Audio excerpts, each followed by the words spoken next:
Welcome to APCUG's Wednesday workshops, where we get together each week and we spend a few hours focusing on a technology, not necessarily an issue, but a technology topic. We are recording this message, and everyone who we can match up your name that we see here with your registered name and email will get follow-up with the link to this recording, plus the follow-up material, the slideshow, and the Q&A. So please make sure that we know who you really are. If there is a reason that you don't want your real name in the view of everybody because you're in witness protection or you're hiding from IRS or something, then just let Judy know who you really are so that she can make that connection that way. We will be having our program today. Following the presentation, Judy will be submitting to John all the questions that she has gathered. When those are all done, we will then have our open mic time, in which if you have a question or comment, we're going to ask that you use the reaction button that you find at the bottom of the screen and click the raise hand so that you go on our list at the top. Because if you just try to raise your physical hand, we won't see it because we have over 100 people on our workshop. That's too many screens to go back and forth. So if you have something you'll want to say, you can do it at that point in time. And don't forget, if you're talking on the phone or someone comes in the room, turn off your video. We appreciate it. It's my pleasure to introduce somebody who's not new to APCUG, John Krout, the presenter and newsletter contributor for the Potomac Area Technology and Computer Society in Virginia, has been with us before on VTCs, and he's joining us today on our Wednesday workshop. John has been writing about creative uses of personal computers since the early 1980s. Wow. 80s. Now he also writes about smartphones, tablets, and digital cameras. He retired in 2021, which just recently, because we are still in 2021, after working as a federal contractor software engineer for 30+ years, and lives in Arlington, Virginia, hates shoveling snow, lives with his son, many computers, digital cameras, and too many cats. Today, his workshop is going to focus on robocalls and what we can do about them. So, John, over to you. All right, thank you very much. And I must say that for me, this is the largest audience I've ever addressed by Zoom. I'm not terribly surprised because I know this is a hot button topic for so many people in the United States. This will focus on smartphones. It does not really address landlines, although there is one device I mentioned in the presentation which is available specifically to deter robocallers on landlines, and we'll point that out. I must say I'm tickled by the number of very entrancing backgrounds that we see people using today on Zoom. Dick Crawford has a picture from the ISS. Before the meeting, I briefly had up the deck of the Starship Enterprise F because Bill Shatner flew on the Blue Origin spacecraft today and got back safely. And I see Norbert, he's got something running that I must admit is intrigued me for a long time. I believe those are aspens, and it looks like he's walking backwards through an aspen grove. That's a pretty cool trick to pull off. Aspens are an interesting tree. I thought they only lived at high elevations, but I have since found out by research that they live in all 50 states. You just have to know how to look for them. And they have spectacular foliage in the autumn. Okay, I'm going to start sharing my presentation. You're going to see a black screen initially. There we go. Let me go ahead and get rid of the floating meeting controls. And I'm going to minimize this video panel, get that out of the way. Okay, we're going to talk about a few things initially that might help you out in enhancing your understanding or your recollections. First of all, if you're using Windows, there is a way, even if you do not have the ability to record in Zoom, there is a way to record a presentation using a key combination Windows plus G. And here's how you do it. You click on the application in which you wish to record, such as the Zoom meeting window. You tap the Win plus G key combination. When you do that, a widgets menu appears. It looks like this. And that widgets menu has an icon in the middle, which I circled. And that is the icon that you need to click next. You tap that icon, or click that icon rather. And you know what's going on? People keep entering the meeting room, or the how do I call it, the holding cell, and my floating meeting controls keep coming back because I'm a co-host, so I keep having to kill them. At any rate, after you tap the circled icon, you're going to see another window like this called the capture window, and in that window, the circled icon, which is itself a circle, is the video capture start button. You click on that window, that icon will go active and you can click on it. John, now, didn't you want to record yourself? Yes, but not this part. Thank you for reminding me. You click that start button and the button changes to a square recording stop button. In addition, you're going to see this, a capture status window, and it too has a stop button. As you can see, the white square surrounded by blue. That lets you record, and it's going to go into your videos directory in a, I believe it's called a subdirectory called captures. And that's where you will find the recording once you've done that. Okay, now there's even an Android method to do this. Recent versions of the Android OS include this recording capability. You pull down the shade menu, and you may have to scroll sideways through it to find the icon, which is called a screen recorder. Once you tap that icon, a pop-up appears, and it gives you 3 recording modes: no sound, media sounds, meaning sounds coming into the computer, and media sounds and the microphone, which you would probably use today in case you wanted to record your own questions during the Q&A. And then you tap start recording down there in the lower right corner. And at that point, the pop-up closes and a short countdown appears. Following that, this last window called, which is essentially the recording control bar, appears. And that recording control bar has a stop button in it. Those recordings go into the DCIM directory in your phone, DCIM. Tap the stop button when you want to end the recording. So if you're using either of those types of devices today, it's pretty easy to make a recording of this presentation for your personal use. Now, my presentations include QR codes. Each QR code provides a quick way to access a web page or a downloadable file. And most recent smartphones have a QR code scanner built in. Recent can be as old as my Samsung Galaxy S10, which was designed 5 years ago, although I am not sure what update might have included the QR code scanner capability. I know it works now. If you have a recent iPhone, try the camera app. No need to take a photo, just point the app at the QR code.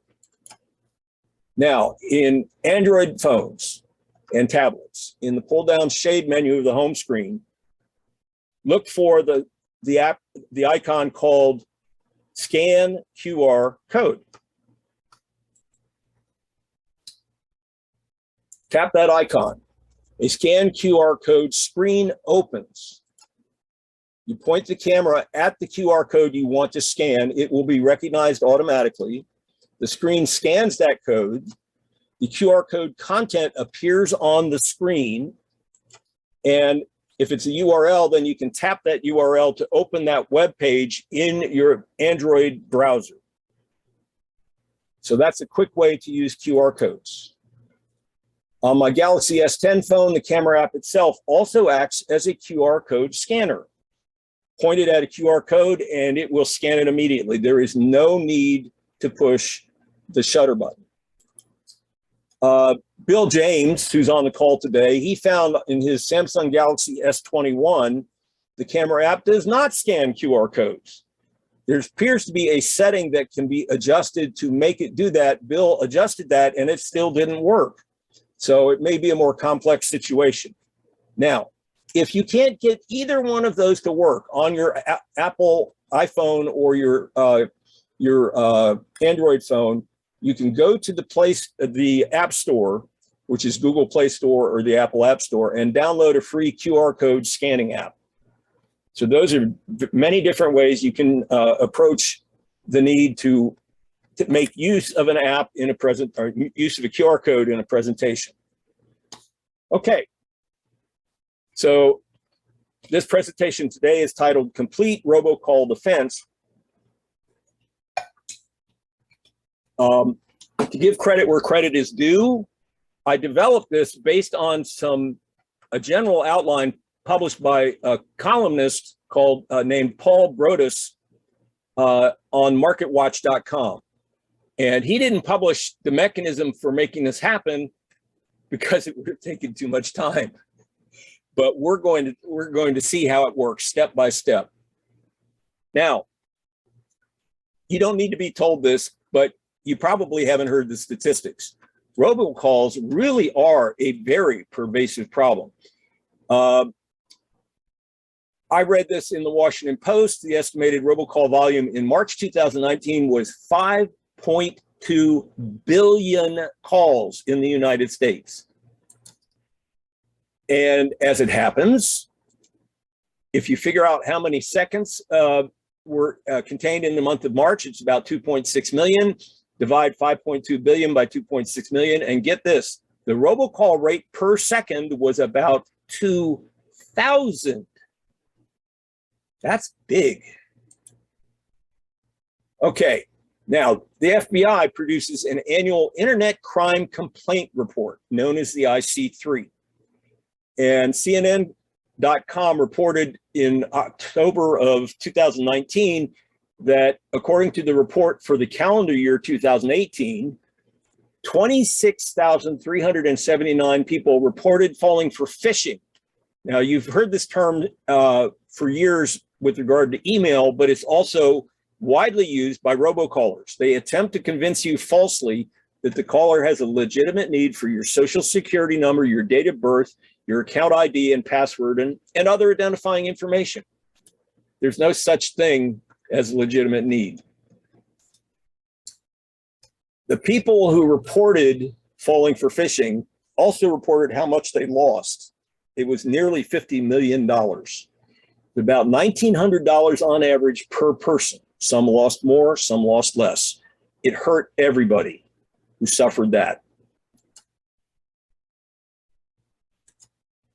Okay, now the FBI has since produced the IC3 report for the year 2020. And here is the URL so you can download the PDF yourself. You can also scan the QR code and download it immediately to your phone or tablet. The phishing incident count was 241,000. A lot more people reported it in 2020, almost 10 times as many.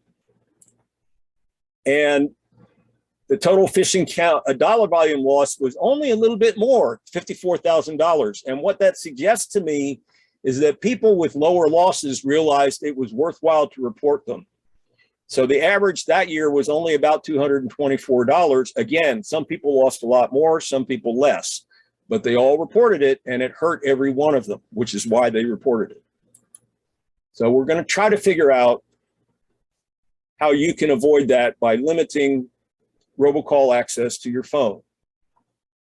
Now, robocalls ring your phone with a caller ID from a number that's usually either unknown, literally listed with the word unknown, or it's a number you don't recognize. Maybe in your own area code and exchange. So, for instance, the first 6 digits of my number are 703298. The 703 is my area code, as you probably know, and the 298 is my exchange. In the old days, when we only had landlines, yes, somebody on the same exchange probably lived nearby. It's no longer true. The displayed number could even be, get this, your own phone number. That's happened to a couple of my friends. I think that's crazy because it's obviously not your phone calling your phone.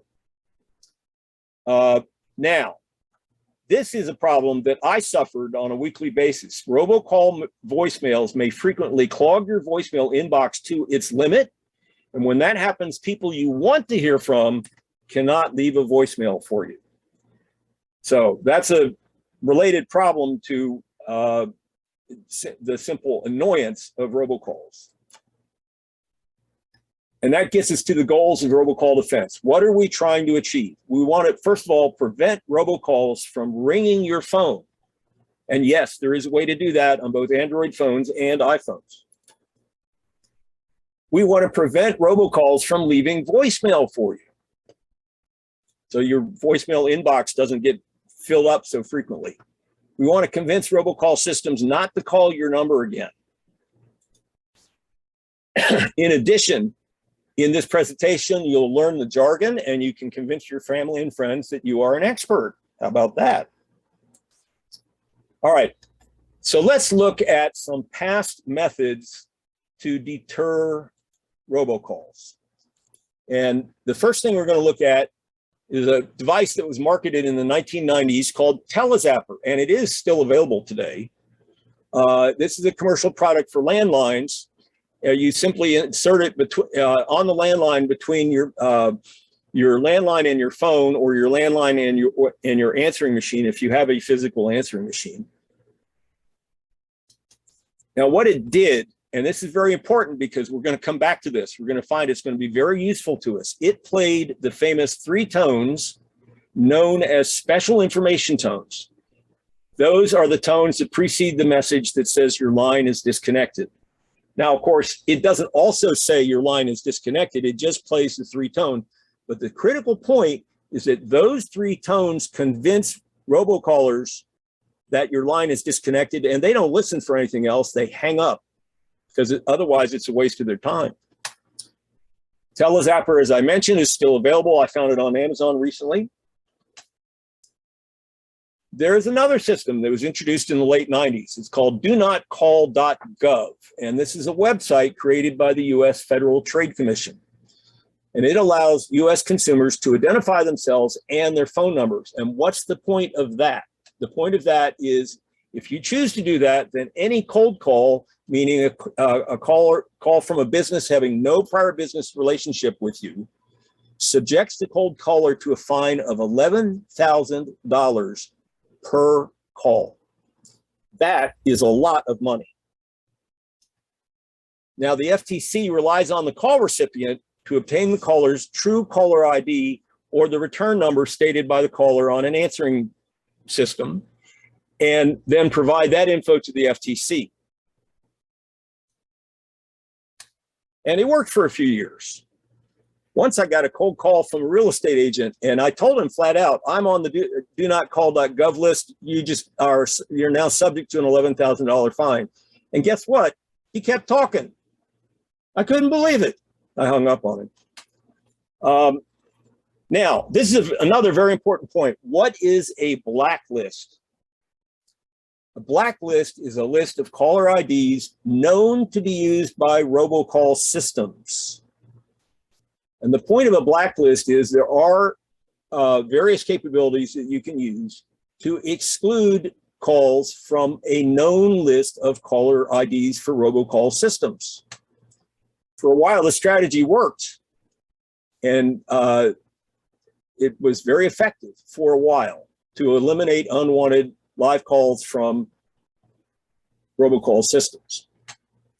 Services such as Verizon Wireless Call Filter, which is an app that Verizon Wireless installs on phones sold by that company, Umail and Nomo Robo, block calls originating from blacklisted numbers. They each develop their own list. I'm not sure how they do it, but they do it. Now, here's the critical point. Robocalls worked out a way to evade the blacklist, and we're going to discuss that in some detail. It's important. And this is why past methods don't work anymore. Robocallers now evade DoNotCall.gov and other US law enforcement, and they use 3 evasion methods.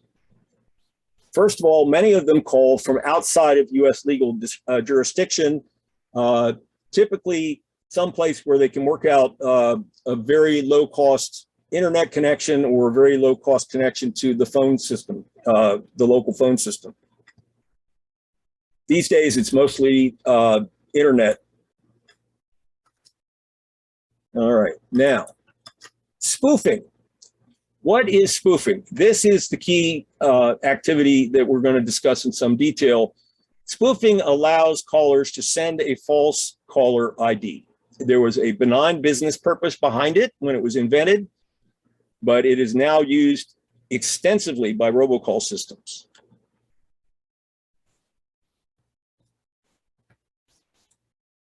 Finally, a lot of these companies, a lot of these robocall systems have their calls enter the phone network through voice over IP, which means by the internet. And by definition, when you're using voice over IP, you do not have to have a caller ID at all. All right, let's go down. Let's take a detailed look at spoofing. Spoofing is a technique, as I mentioned, that robocallers use to remain anonymous and untraceable so the FTC can't find them. And the key factor here is they can change their caller ID each time they place a call. So it's never the same. And of course, it's never the number that the robocaller system is calling from. It's never the true caller ID. This capability was built into the telephone company switching system servers in the 1960s. It was designed for people such as businesses where somebody calls the main switchboard, say to reach a salesman, and then the salesman calls back on a separate number. What they arranged to do was have the separate number display the same switchboard number instead of the number the salesman was calling from. That's called spoofing. And it was a very useful business purpose in the 60s because we wanted to present a consistent face to the caller. Made sense. But when they built it in, it had zero security. Anyone with sufficient info, including you, can use that switching system feature to spoof your caller ID when you call somebody else. And some of the spoof numbers are actual real phone numbers belonging to other people. That's happened to my daughter. Somebody, some robocall system provided her number as the number to call back, and somebody called her. And it happened to one of my friends at my old employment as well. Now, this is an example of a website that can enable anyone, including you, to spoof your own caller ID when placing a call. Now, I don't recommend doing this, and I'm going to tell you why. The spoofing websites require you to provide your real number that you call from and the number of the call recipient. The problem with that is it gives them 2 live phone numbers, and those numbers can be sold to robocall systems. That's why I recommend you never use one of these spoofing websites. It may be amusing, but you're going to regret it. Okay, so as I mentioned, robocall systems evade blacklists by changing their spoofed caller IDs constantly. Blacklists simply can't keep up. Nomo Robo, for instance, claims that they update their blacklist every 15 minutes. But having done that, the problem is the caller IDs keep changing.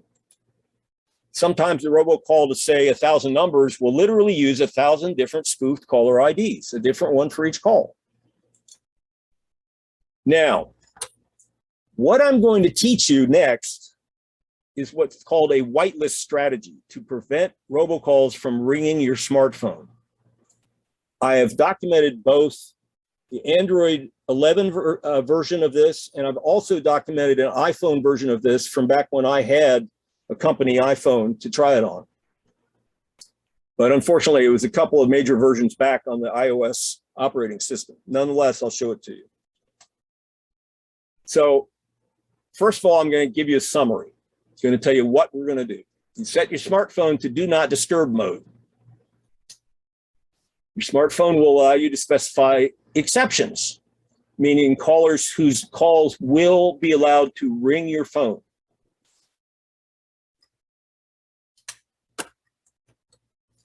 So what you want to do is set this exception, contacts, meaning everybody in your contacts list in your phone. Those calls will ring your phone. Your contacts, in effect, act as your personal whitelist. All other calls do not ring your phone. They do light up your screen, and they do go to your voicemail. You do not have to answer them when they light up your screen. You can listen and respond if the caller leaves a legit voicemail.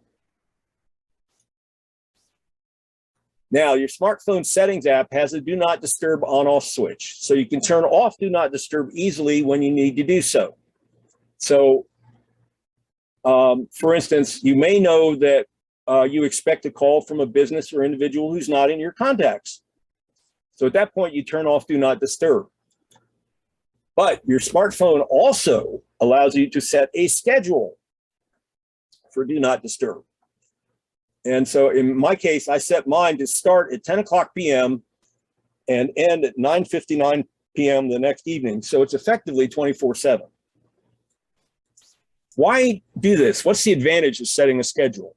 If you do turn off do not disturb manually using the switch and forget to turn it back on later, then your smartphone will turn it on automatically at the next start time in the schedule.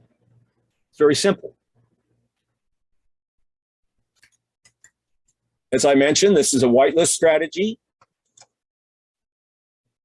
In terms of the entire range of possible callers, as you think of them as falling into three groups: contacts, unwanted robocalls, and other calls. The pure blacklist strategy excludes known robocall numbers, but allows unknown robocalls and other calls. No blacklist is complete. I think I made that pretty clear earlier. I used the blacklist strategy for about 6 months via the Verizon call filter app, and it blocked roughly 50% of the robocalls. I was getting 25 per week initially, and it cut it to about 12 per week. There are limits to the whitelist approach. For instance, every contacts list has your own phone number in it. So your phone will ring when the robocall system uses your own phone number as a caller ID. Now that's an extremely, how do I put it, easily recognized example of spoofing. You see your own phone number as the caller ID, you know you haven't called yourself, so you can ignore it. Since I have my own number in contacts, such a spoof would ring my phone. I have never seen it happen to me. I do know a couple of people who have seen it. I took a cat to the vet, and a couple of hours later, I realized the vet was not in my contacts and was going to call me. To permit that call to ring, I turned off do not disturb. And sure enough, at 10 p.m., do not disturb turned back on automatically according to the schedule.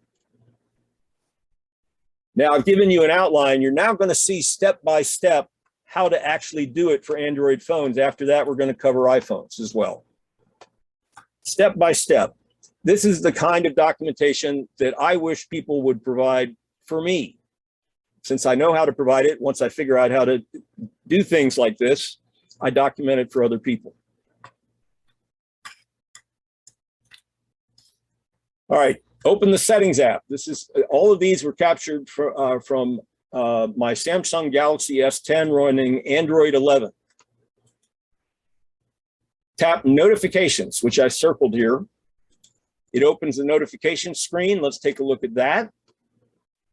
On the notification screen, scroll down to do not disturb, which I've circled here, and tap that item. The do not disturb screen appears. So let's take a look at that. The Android 11 technique in Do Not Disturb, you're going to find several things. The first thing you need to pay attention to is called Add Schedule, which I circled. Tap that, the new schedule screen opens. In the new schedule screen, you can type a schedule name at the top. You can select days of the week for the schedule to apply, and you can select a start and end time for each day in that schedule. And you can see the default start time and end time on my phone was 10 p.m. for start and 7 a.m. to end. And that was simply assuming that people sleep during those hours. We're going to put it to a different use. Here I've magnified the start time and the end time. And the default number of days is the entire week, 7 days. What we're going to do is change the end time to 9:59 p.m. And here is how we do that. When you tap the end time, a set time pop-up appears. You can see that on the screen. And it breaks the end time into 3 parts, hours, minutes, and AM, PM. Each of those is a scrollable wheel. So you can scroll up to get to something earlier. You can scroll down to get to something later.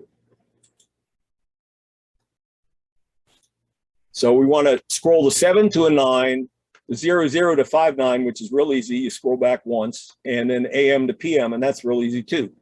After that, you click the done button. At that point, you will see the updated end time appear in the schedule window. Now, if the end time isn't correct, you can simply tap it again and edit it again. The other thing you have to do to make the schedule work is assign a name. You put that in the top, something like 24/7. And then the save button at the lower right corner becomes active. You click that, and the schedule screen closes, and your new schedule now appears in the Do Not Disturb screen. It looks like this.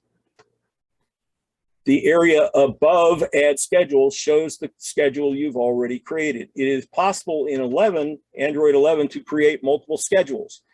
In prior versions, Android 8 at least, there was only one schedule that could be set, but they have since augmented the capability of Do Not Disturb to include multiple schedules. All right, the next thing we have to do is set up an exception for our contacts. And what we do to accomplish that is tap Calls, Messages, and Conversations. And that opens a Calls, Messages, and Conversations screen. In the Calls, Messages, and Conversations screen, the default value is probably going to look like this, all. That's what I found on my phone. And that's for calls specifically. There's separate settings for messages and conversations. But since we're talking specifically about robocalls, what you have to do is modify the setting for calls. And here's how you do it. You tap on that calls heading, and we'll change it to contacts only. When you tap it, this is what you see, a pop-up, and what you select in that contact, in that pop-up, is the phrase contacts only. When you tap that, the pop-up disappears, and this graphic is distorted, but you can see that the setting is now says conversations. And why it says none, I'm not sure. It should say contacts only. I need to update that graphic, obviously. All right, once you've got it set correctly, oh, that's what I circled the wrong thing. That's what it is. I should have circled calls. Calls is set to contacts only. You can see that there just below that left arrow. You tap the left arrow in the upper left corner to return to the Do Not Disturb screen. And here we are. Finally, you turn on the Do Not Disturb switch. Except I found out that isn't really the final thing you have to do. I found out the hard way, so I'm going to show you that hard way.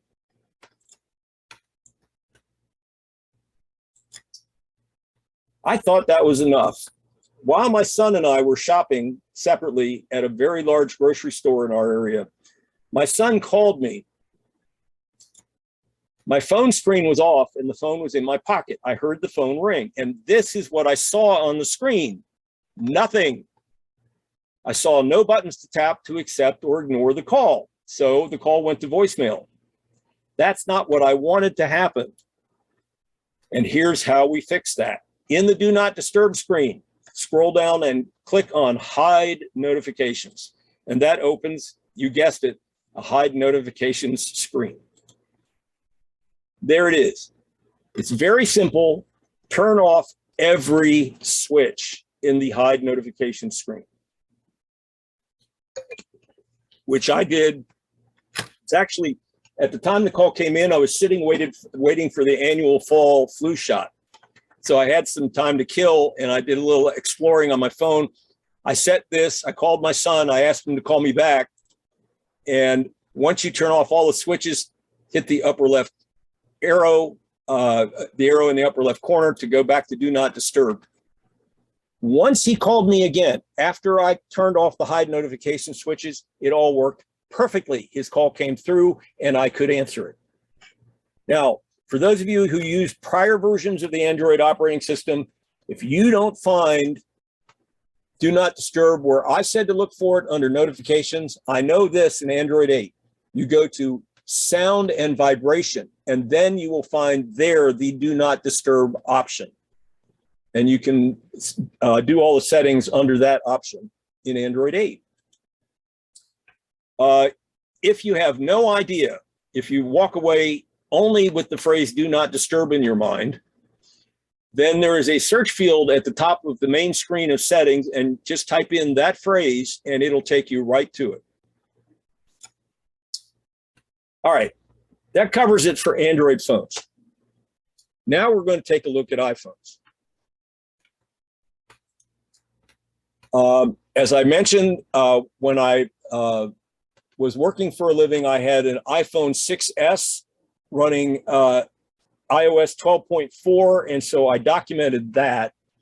Open the settings app, scroll down to the Do Not Disturb item and tap that item. You can see it next to the half moon symbol in the screen capture included here. When you do that, the Do Not Disturb screen opens. We're going to see that next. Oh, there, I circled it. Okay, now we're going to see it. In the Do Not Disturb screen, turn on the scheduled switch. I've circled that. Slide it to the right so it's turned on and it appears green. The from and to times appear just below the switch, and as you can guess, we will have to modify those. Unfortunately, I don't have a record of what the default from and to times were, but when you tap the from and to times, the quiet hours screen appears, and it looks like this.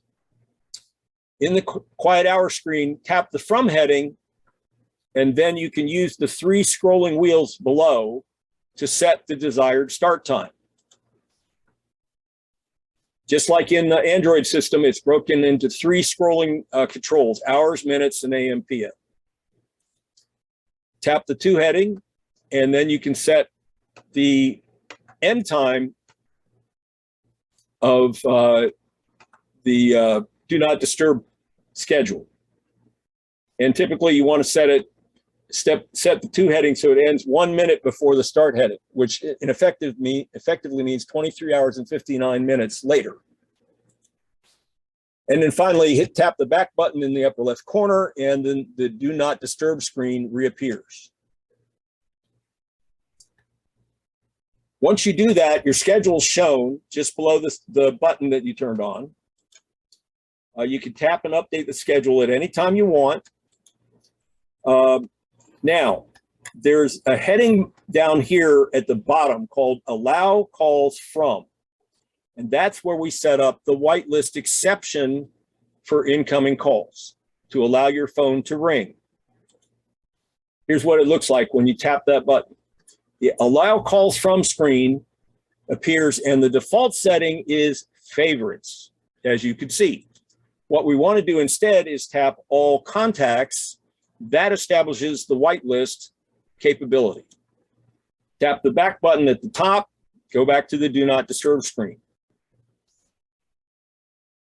Anytime you want to turn off Do Not Disturb, you can do that with that button, and then it will turn back on automatically on schedule. You may have to change the silence option to always. Now, let me explain this, why I'm stating this, because I didn't actually get to test this capability. Too many of my colleagues in my company had set up their phones so that the incoming caller ID did not display on my phone. So I had to take the calls anyway. So I couldn't actually completely test this capability on my iPhone. I want to emphasize that.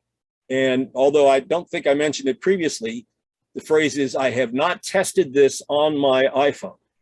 Keep that in mind. I may not have done a complete job for you, but you can test it at least. When you set this up, it's important to keep your contacts up to date. If you have kids or grandchildren in schools, especially if the schools have an automated school closure call system, you want to include that number in your contacts. Your doctors, your lawyers, your veterinarian, your stockbrokers, your bankers, all of these should be in your contacts. Anybody who you want to receive a call from, and of course, Publishers Clearinghouse. Now, this isn't the only way to accomplish this. There are a couple of systems that are widely used. Nomo Robo, which is a paid system. It costs either $2 per month or $20 per year. You can option to use either payment schedule. It claims to update its blacklist every 15 minutes. There's not much info on its website to describe how it does what it does. Now, Umail, on the other hand, is free, which means it's probably supported by ads. I have not personally tried it because I found this whitelist capability first, and I've been very happy with it. What Umail does is reroute all your incoming calls to their server system. Their server system enforces its blacklist, and if any blacklisted callers call, then they play the special information tones. You must give your contacts list to Umail. Calls from your contacts are redirected back to your phone, which means it also enforces a whitelist.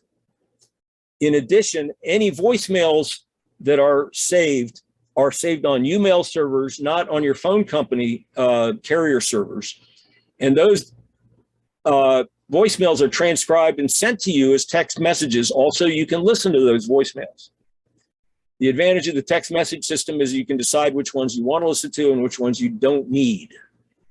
I don't know how good the transcription is. I might add that back when I was getting a lot of robocalls before I implemented the whitelist, some of them were in Mandarin, Chinese.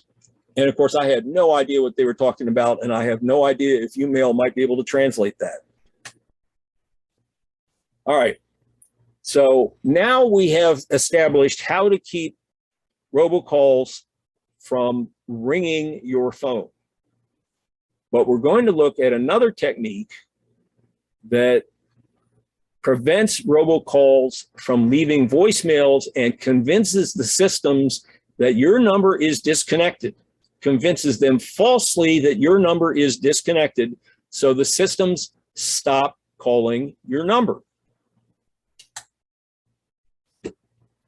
So first we're going to talk a little bit about robocall systems and what they are, kind of the background of what they're doing. First of all, they're designed for time efficiency. They want to place a lot of calls to a lot of known active phone numbers. Each of the system keeps a list of numbers known to be in service. And of course, as we all know, they call those active numbers ad nauseum.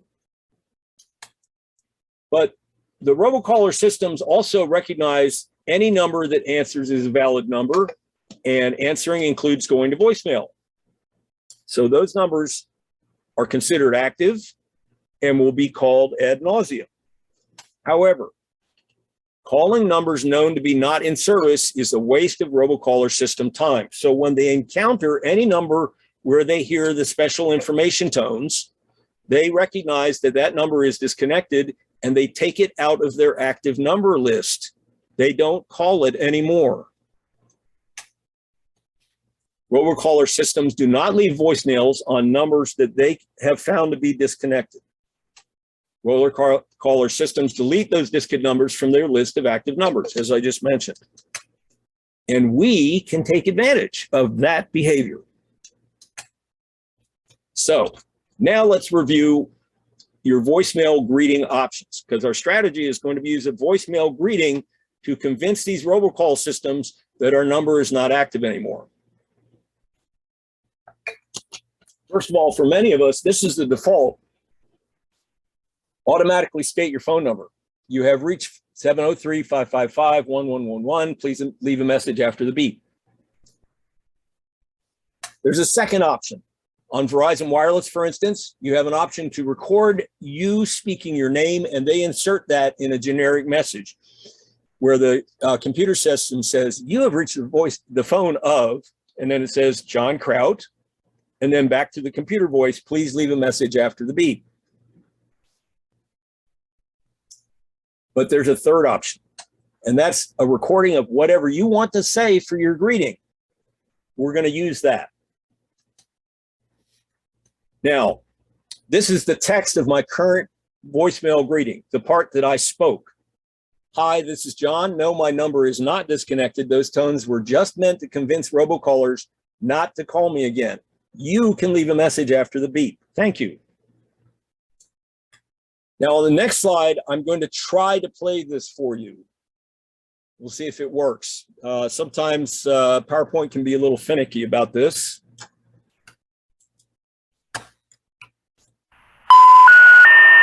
Hi, this is John. No, my number is not disconnected. Those tones were just meant to convince robocallers not to call me again. You can leave a message after the beep. Thanks. Okay. At the beginning of that, you heard what I've been calling the special information tones, otherwise known as SIT tones. I downloaded those SIT tones from a public source, basically a curation of old special information messages from phone companies. And I used free Audacity software to record my voice and add my voice recording to the SIT tones. And I'm going to show you how to do that too. But first, let's review the impacts of the custom greeting and the statistics of my experience. Robocall systems hang up without leaving a voicemail when they hear those SIT tones. Robocall systems remove my number from their active numbers list. Most of my friends listen to the entire voicemail and leave a message, even though they're surprised by the SIT tones the first time they hear them. And friends who call and do not leave a message are listed in recent calls, so I can call them back and explain what's going on. Now here's the statistics. Learn from my experience. In 2018, I was receiving roughly 25 robocall voicemails per week. Robocall voicemails were filling up my voicemail inbox roughly every week, and I had to remember to clear them out every week. In roughly mid-2018, May or June, I started using the Verizon Wireless Call Filter Blacklist app to block robocalls. It excluded many of them, but not all. I was still getting roughly 12 robocalls per week, and they were still leaving voicemails. Then in July 2019, after reading the column by Mr. Broadus on MarketWatch.com, I figured out how to install my custom voicemail greeting at the beginning of my, that I just played for you, including the SIT tones at the beginning of my greeting. Now, here's the interesting part. After 8 months of experience, how had things changed for me? First of all, after 8 months of experience with that voicemail greeting, my rate of incoming robocalls fell to 2 per week, and it has stayed there. That's all I get. And guess what? After installing that voicemail greeting, my rate of robocall voicemails fell to 0 per week. What a relief. So let's find out how to do it.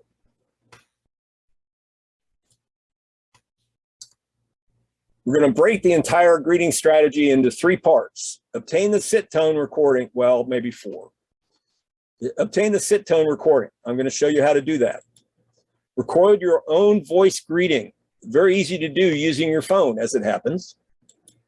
Prepare a combined greeting, including the SIT tones and your voicemail greeting. You do that with the audio editor program. Audacity is an example. Now, for the SIT tones, I have posted online a cleaned up version, and it's available on the web as a free download. Cleaned up means I removed audio noise that was included. Here's the URL, and if you wish, you can scan the QR code and download it immediately to your phone or tablet. And I'll take a moment to grab a drink of water while you do that. Okay.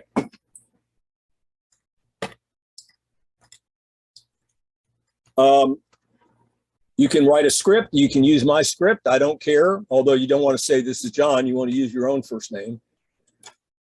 Download a voice recording app for your phone. There are a number of free voice recording apps available on the app stores for both Android and iOS.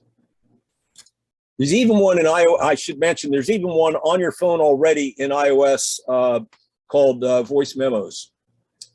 You set the app to record in monophonic, not stereo, because all audio on phone lines is monophonic.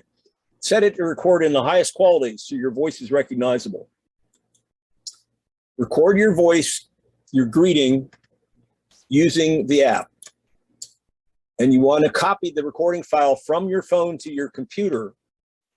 In addition, if you download the SIT tones to your phone, you want to copy that also from your phone to your computer.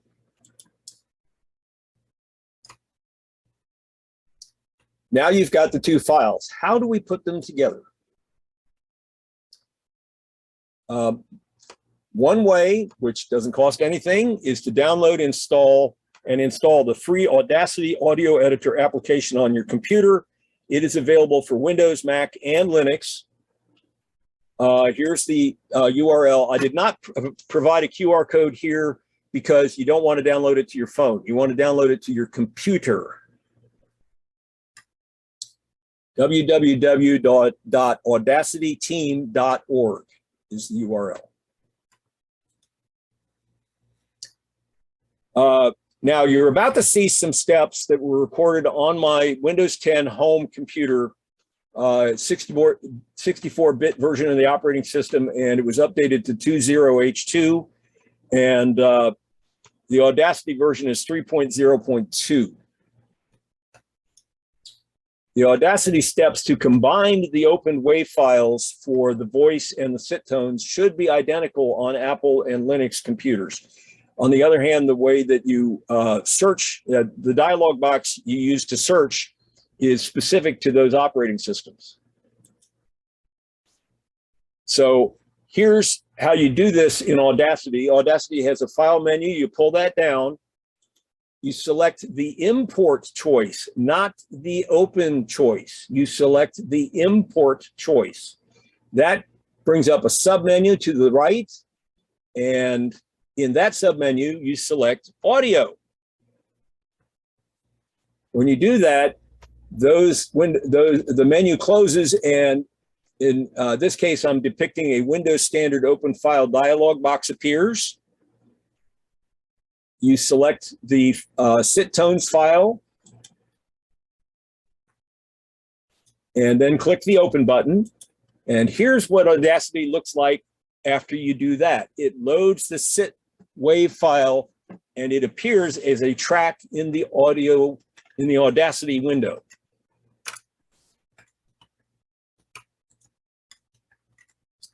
Now, the track looks like an oscilloscope graph.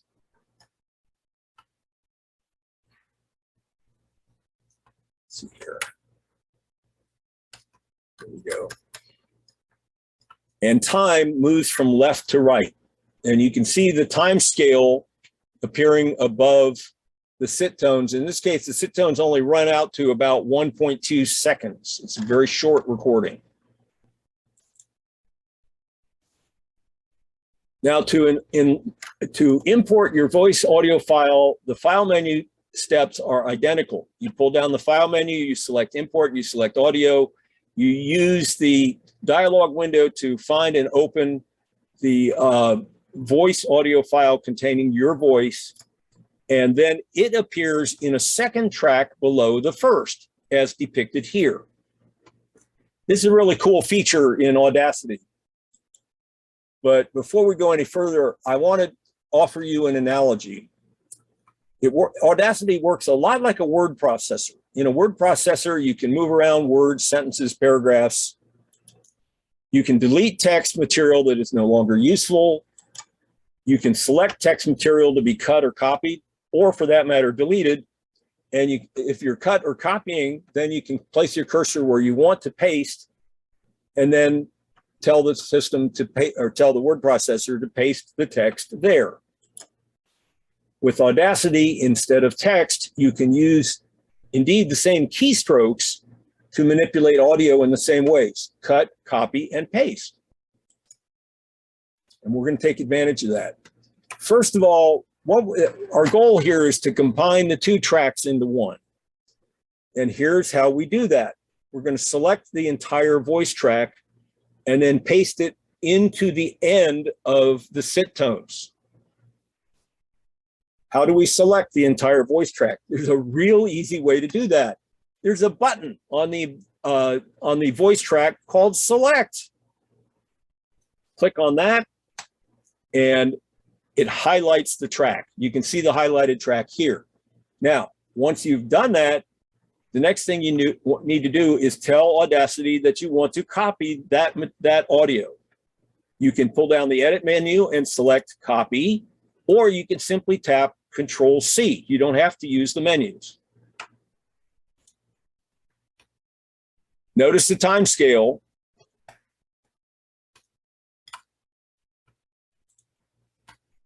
There we go. Okay. What you want to do in the top track, the one with the SIT tones, is click in that track about 1/2 second after the audio ends in that track. And when you do that, you're going to see a vertical cursor appear. And I've circled that here in this illustration. Pull down the Audacity edit menu and choose paste, or you can tap Control-V, and guess what? The voice audio track is pasted into the SIT wave track starting at the vertical cursor. And you can see that it's highlighted here. You can also see that the voice audio track is still in Audacity. And since we no longer need that second track, we're going to use another convenient feature in Audacity to get rid of it. Tap the X in the upper left corner of the second track, and that track closes. Now,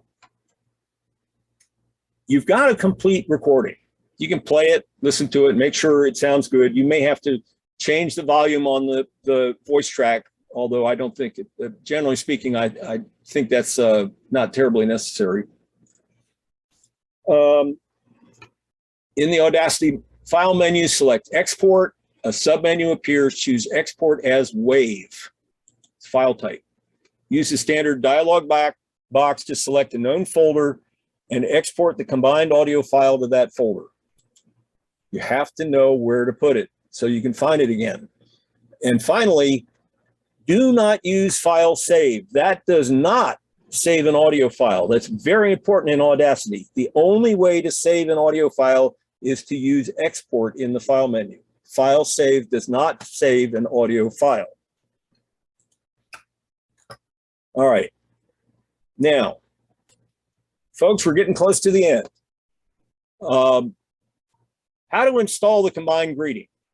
Now, the first thing I want to make clear is that the greeting resides not on your phone, but on the servers of your carrier company.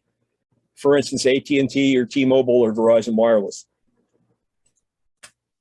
Why do they do that? Why do they keep it on the servers? So they can play the greeting even when your phone is turned off or your battery power is dead, or you're away from a cell tower. The carrier companies, unfortunately, do not permit uploading of an audio file to use as a voicemail greeting. So instead, we must use some method to convince our phone that while we're playing our combined greeting, the phone thinks we're speaking it. And I'm going to show you 3 ways to do that.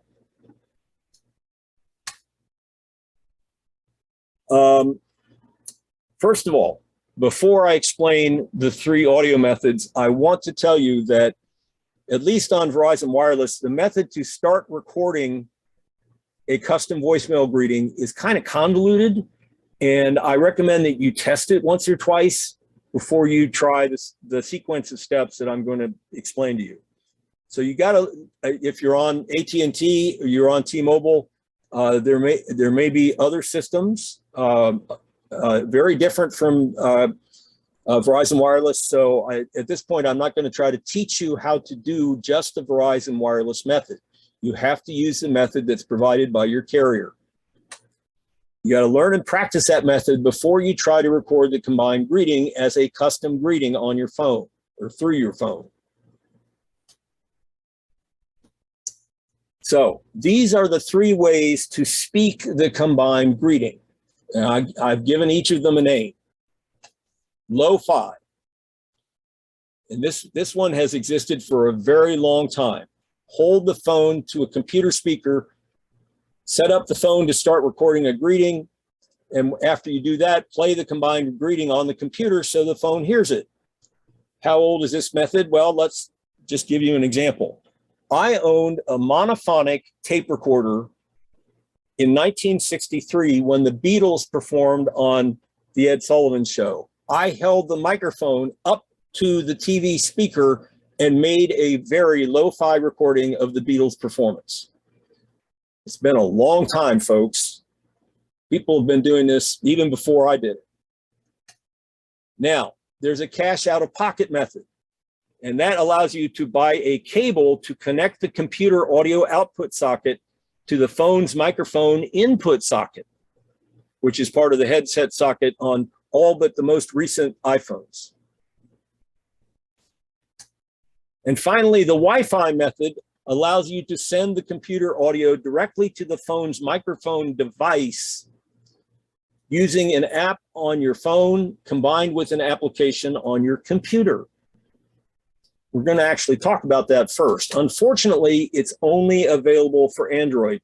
I did test a method that is provided for iPhones called Airfoil.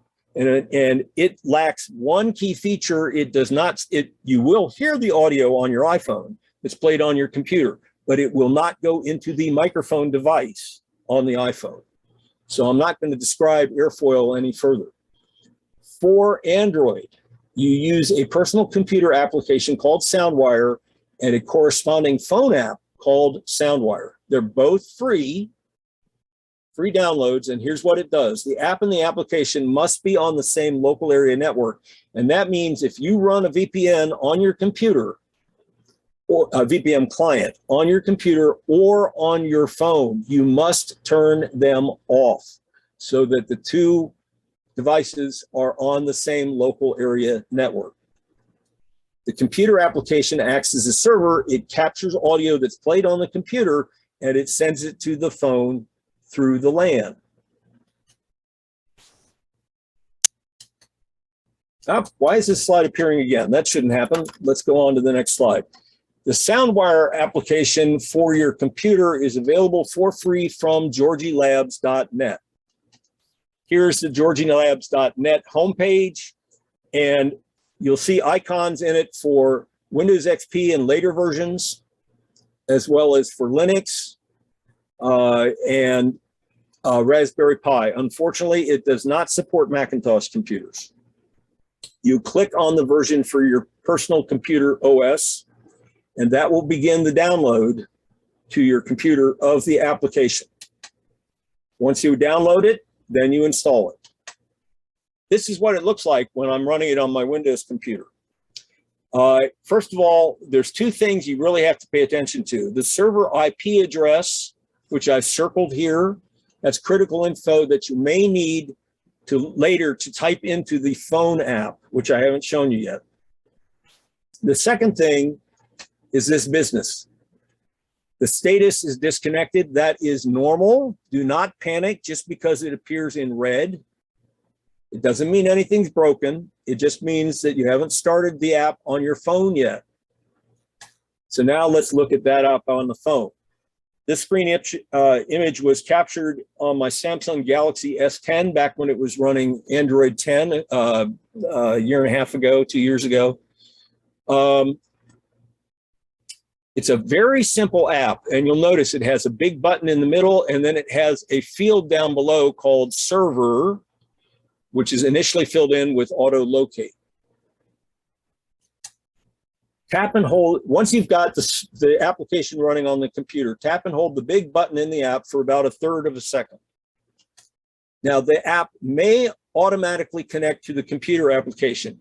If that happens, the computer application status, which was initially disconnected in red, will change to connected in green.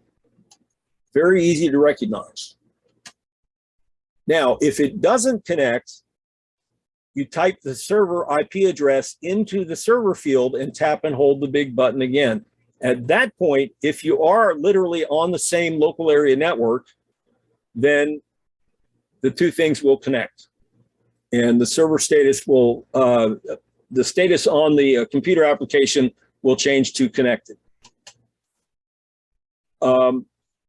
Once you've done that, any application that plays sound on your computer can play your combined greeting, and that can include Audacity, VLC, iTunes, and so forth. People actually use this SoundWire capability to send audio to multiple devices and then play audio throughout the house. But we're using it for a different purpose. The first thing you want to do is confirm that the sound played on the computer is also played on the phone. When you do that, you're going to find that it sounds like it's a bit delayed, maybe 1/4 of a second. And that makes sense. It's coming over the LAN. It takes a little while. What I recommend, if you have installed a voice recording app on your phone, which you probably did in order to record your voice in the first place, use that same app to make a recording of what's coming in on the phone. Preferably one that is, ideally you'd use an audio recording app on your phone that displays an oscilloscope-like graph of the audio. The graph provides a useful depiction of audio volume. Low audio volume produces a very tiny graph. Increase the volume level on the computer to produce a tall graph.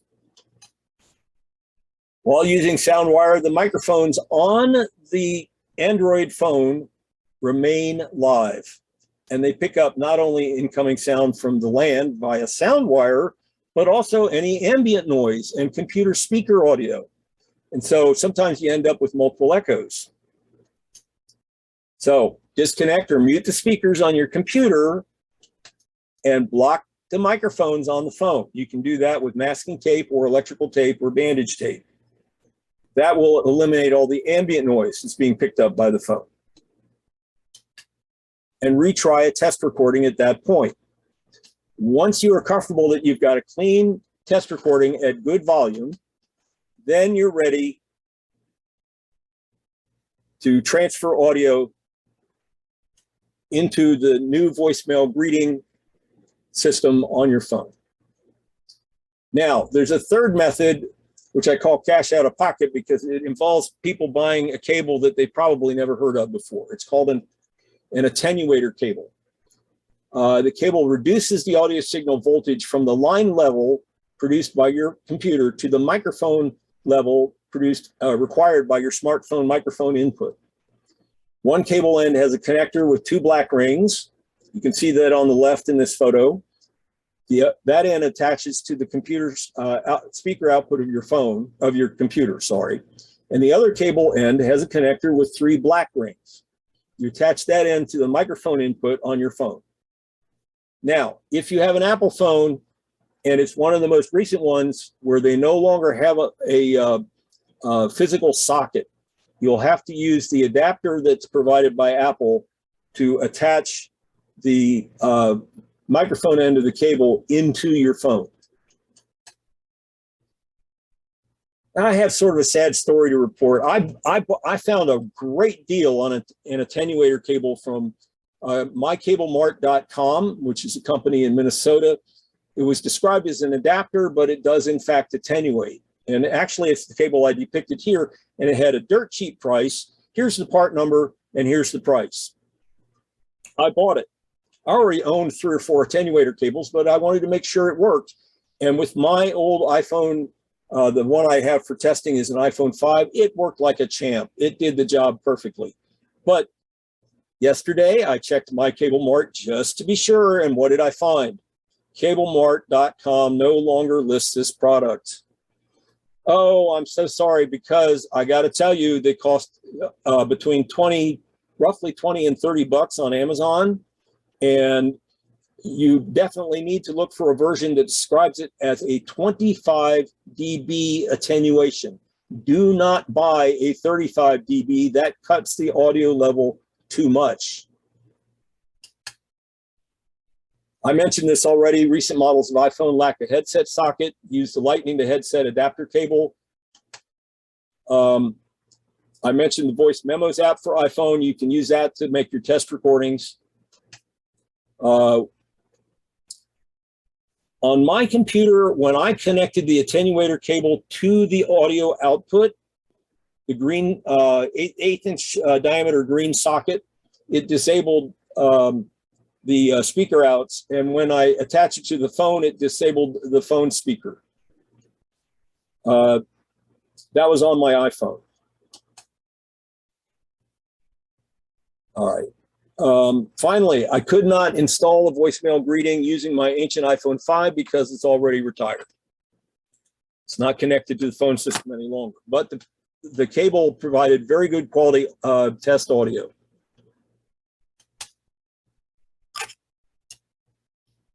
A couple of comments, and this will wrap it up. I use this test method with my Android phone, the cable cache out of pocket method, before I found and tested the SoundWire app. First 2 times I recorded the combined greeting, I found the audio level was too low, and guess what? Verizon failed over to the default greeting number 1, even though I had selected greeting option 3, the custom voicemail greeting. And at that point, it announced only the phone number. So I eventually figured out I had to increase the audio level, and I managed to do that. You can use the computer's volume controls, and you can use the computer application that you're playing audio with. You can adjust its volume control, and you can adjust the phone's volume control to get the volume up or down. You've got lots of options to increase or reduce volume. And that's it. I'm going to mention a couple other things. I just fly by these rather quickly. Some other topics that I offer for presentations. Robocall defense is my longest one. I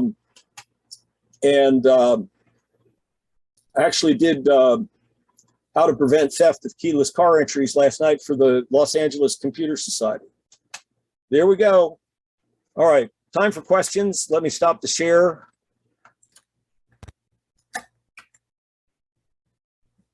And Judy, you're up.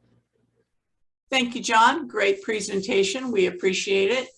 And I have no questions in my chat box except for John Kennedy, and he can ask his own question. But we'll start with Bob G. No, we won't. Not yet. Not yet. Oh, you got to unmute, folks. Yeah. Say the Thank magic. you so much. Say the magic word. Yep, I can see a couple of people. And by the way, before Bob talks, I sent a chat to each person who is not going to be getting any follow-up information because I don't have their first and last names. And you each got one, and I don't think anybody answered me. And I do believe they pop up right in front of your very eyeballs when one comes to you. It shows up on the chat button in the toolbar. and you can open up the chat and read it from her. All right, Bob, go ahead, start up. Okay, I have a very simple little device. And when somebody calls me who shouldn't be calling me, I push this little button. I'm sure it's screaming, but we can't hear it. That's strange.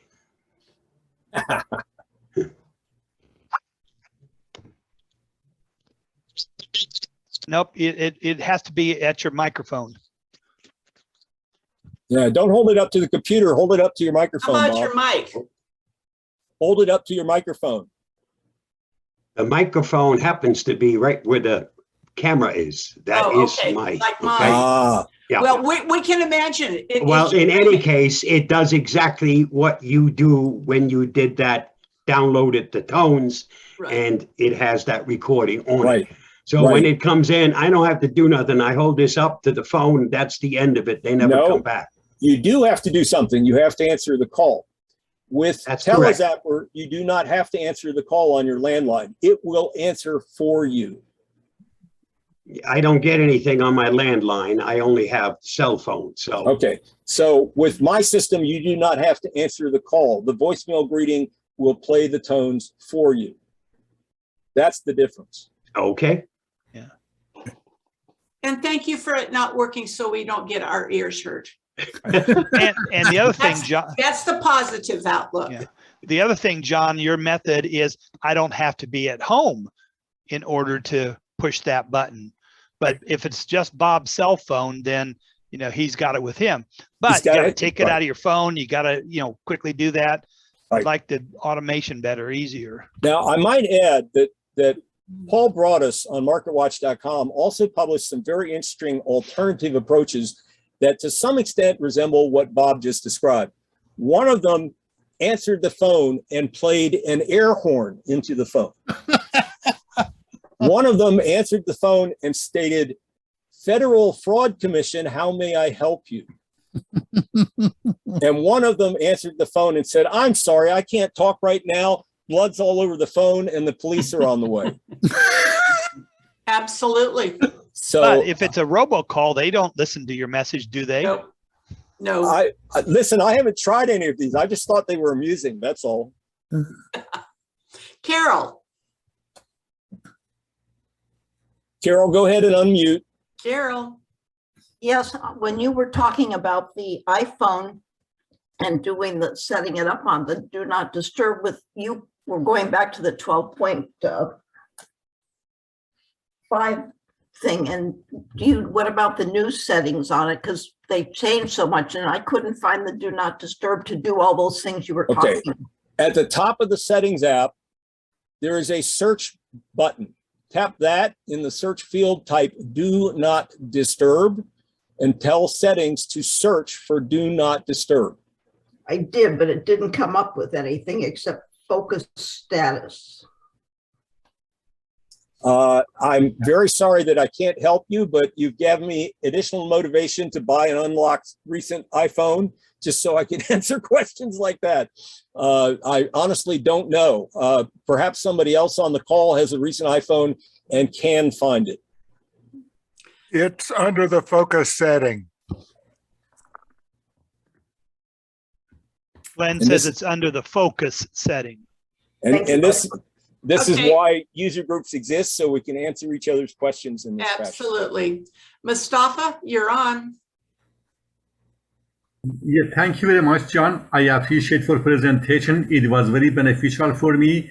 Mostly, I have problem with the text I am receiving. And 4th of July, actually no, Labor Day, I was getting this text with a phone number, and the text was coming from an email. I screenshot them on my iPad.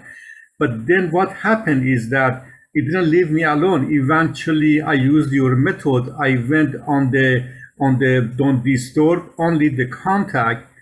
It did not think, it just stopped. The text stopped. Almost every 10 minutes responded to me or do something. The next day, eventually, after I set it on the don't disturb, I got 2 texts and that was it.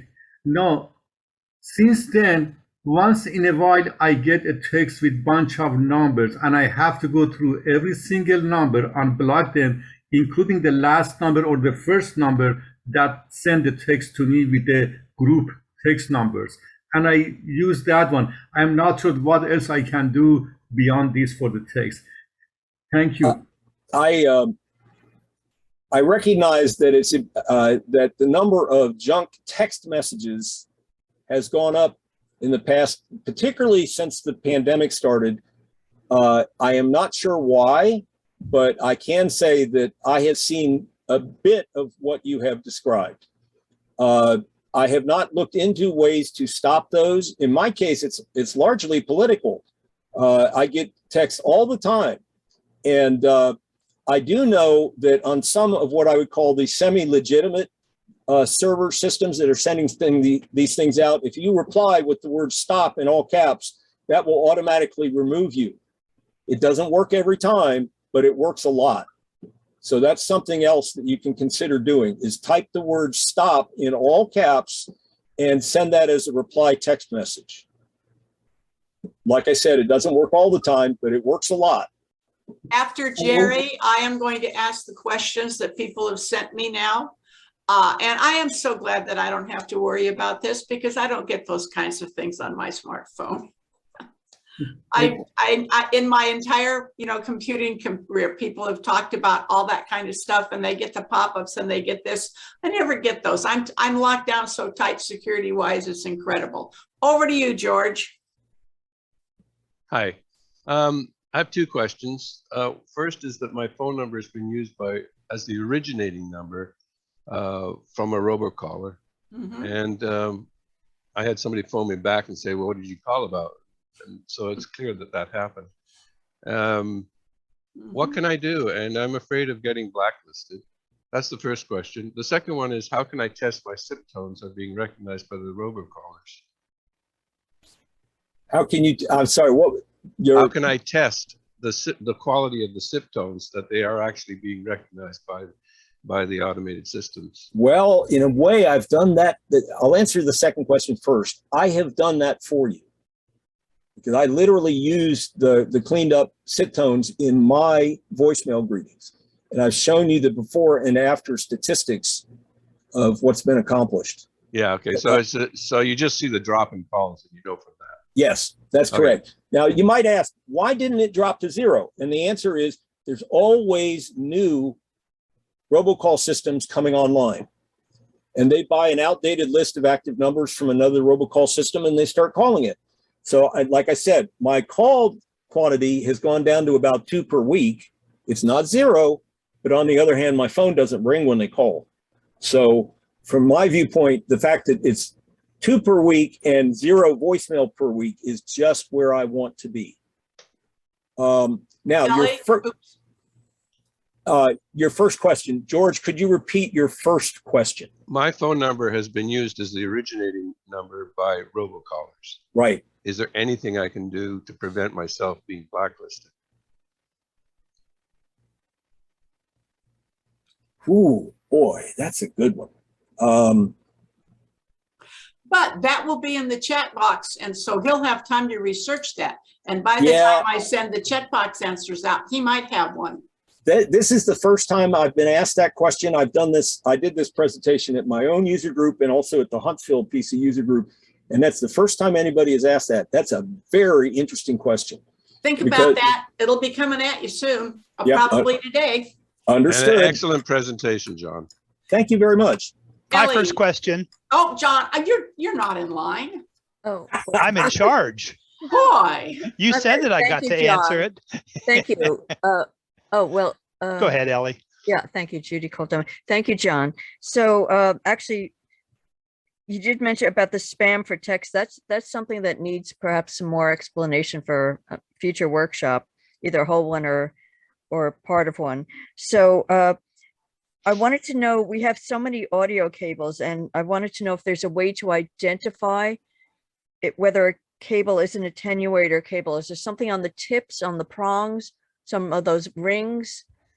Some of them will be labeled. I bought some, I actually have them sitting by my desk. I bought some from Radio Shack many years ago when that company existed that were really very inexpensive. I think they were about $4 each. They were monophonic cables, and I had to provide adapters so that I could connect them from the computer to the phone. But they were not labeled. And as I mentioned, the one from mycablemart.com, even in the product description, it just said adapter cable. It didn't say that it was an attenuator cable. I don't know of any consistent way to identify them as attenuator cable. I understand your concern. I have been working in audio and video for many years as a hobby. I started out in college radio, and I got to say, I have never encountered anybody else who has an attenuator cable. Okay. That doesn't mean that they haven't been sold. They certainly have been sold, but it's very rare to encounter anybody who has an attenuator cable in their collection without knowing that it's an attenuator cable, because it's a very specialized product. And then briefly, also, it's not exactly what you're saying, but looking on the iPhone for a way to display name in the caller ID, it usually comes up with the phone number and sometimes a either unknown or a city and state, not even where the phone was purchased. But how to change that? It's not for Verizon, but for an iPhone. So to display a name with the number or just the number. That is entirely up to your phone carrier. That is not something you can do. Right. Okay. All right. Thank you. Linda. Unmute yourself, please. Thank you. My question is about the SIT sound on your message. How does it affect an automatic message from, for example, PG&E when you're having safety issues and they're sending, bulk automated messages to everyone in your area? Your PG&E is going to be down for 2 hours or whatever it is. How does the SIT file audio affect that? Is PG&E going to say automatically, oh, that number is no longer good? You need to ask PG&E. I don't know the answer. I do know that there are some systems that ignore those SIT tones. I get a call periodically from the congressman who represents my district in the U.S. House of Representatives, and his system ignores the SIT tones. I don't know if PG&E will do that or not. You need to ask them. Okay, thank you. Steve Parker. I got the iPhone and it just updated to the iPhone OS 15. And I'm looking at the do not disturb thing, and there's quite a few more options on there that weren't in the one that you showed. There's one for turn on automatically, and it says 12 a.m. every day. Now, is that essentially the same thing as what you were showing? Yes. Okay, so if you turn it off, you're expecting a call, and then you leave it, it'll turn itself back on again when it gets to that time. Right? Correct. Okay. There's also a lot of other stuff for application and notifications and a whole bunch of stuff on OS 15 as well. Well, I either have to talk a friend of mine into letting me mess around with their recent iPhone, or I have to buy one myself. Okay, thank you. Jerry? John, thank you for an excellent presentation today. Really learned a lot. Could you just repeat the URL for your local computer club? And also, do you have a personal blog or website yourself? I do not. One very interesting thing that our club does, every time I do a presentation, they make a video of it and they post it on the club's website. In addition, most of the time I provide them with a PDF of my slide deck, and they post that on the website as well. So if you want to see some of the other stuff I've talked about, it's www.patacs.org. And you'll see a little menu in the upper left corner that includes the word meetings. You highlight that. There is a sub menu pop up. In that sub menu, select recent meetings, and that will take you to a chronological list of all the topics that our club uses as presentations. I actually did, the one that you saw today is actually a combination of 3 30-minute presentations that I did for the club in the past 2 years. It's been updated quite a bit. They have something called Learn in 30 that they have before they have an hour presentation afterwards. Right. His group is Pat Asus, and it's the URL is in your chat box because I sent it to everybody. Thank you. Thanks very much. Gary, you're on. Yes, hi. You may have answered this question. I missed the very first part of the presentation. I apologize. But my question has to do with the combined voice plus SIT. Can that be used on landlines too? If not, why? Good question. You got 2 opportunities. The easy one is if you have your own answering machine, then you could put that voicemail greeting on your answering machine. I actually had an answering machine at one time that used tapes. It had a short tape for the outgoing greeting. It had a long tape for incoming voicemails. And I was able to put, to record custom digital audio onto the outgoing message tape. I did that by attaching putting the message tape in a cassette recorder and then attaching the cassette recorder to the audio output from my Commodore Amiga computer, which is the first place where I ever had a digital audio capability. And oh, we had such fun with that. But the other option, which is probably more likely today with your phone company, is that the phone company has its own voicemail capability for your line. And there you'd have to have some way to record the voicemail greeting on the company server. And again, that varies from company to company. I don't know how to do that. But if that is the situation that you're in, undoubtedly they provide some way to do that. But the specific details are up to the phone company. Yeah, I've got a landline and a Panasonic answering portion thing. So theoretically, I can just somehow get that message onto my answering machine with the SIT on it. Right. Theoretically, the lo-fi method is the one that's almost certain to work because usually those machines have a microphone built in for recording the outgoing voicemail.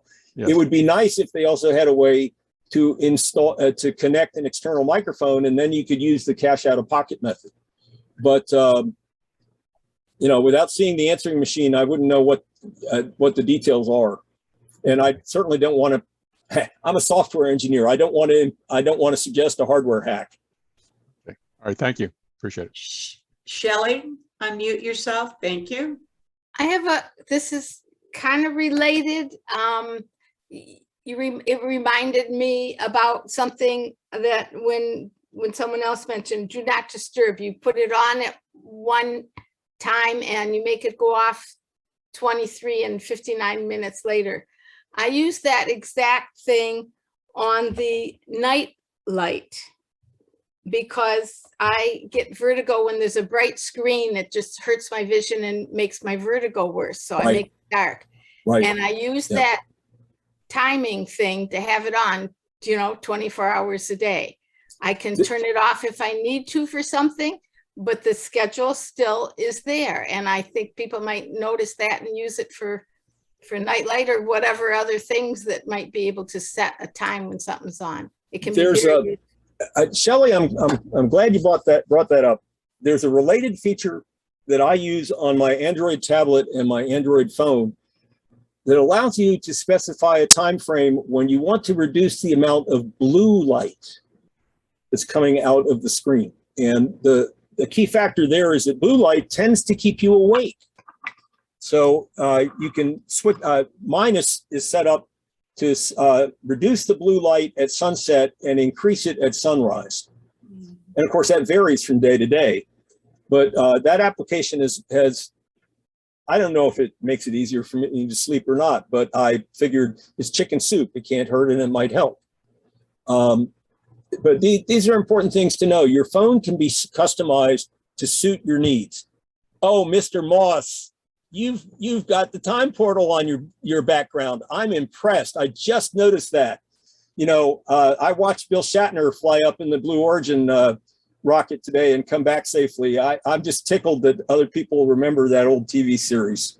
That was from a. I saw that, Harmon. The image that he's got in his background is from perhaps the most widely respected Star Trek original series episode. It's called The World on the Edge of Forever. It's written by a very respected sci-fi author named Harlan Ellison. It was customized a little. The editor, the story editor, DC Fontana, customized it a bit. When Harlan wrote it, the time portal was a mile-long set of laughing statues, and they customized it a bit because they couldn't figure out how to produce a mile-long row of laughing statues in the budget they had for Star Trek episodes. But I thought that episode was stunning and heartbreaking at the same time. It's interesting how we all see something different on our screen here. Yes. John, it's your turn. All right. I'm just curious as to why you used a different time sequence for the iPhone than you did for the Android phone. Android went from 10 to 9:59. You're right. iPhone. You're right. You know, I did those screen captures a year and a half ago, and for the life of me, I can't remember why it turned out that way. All right, so there's not a reason. There's no functional reason, no advantage or disadvantage. It's arbitrary.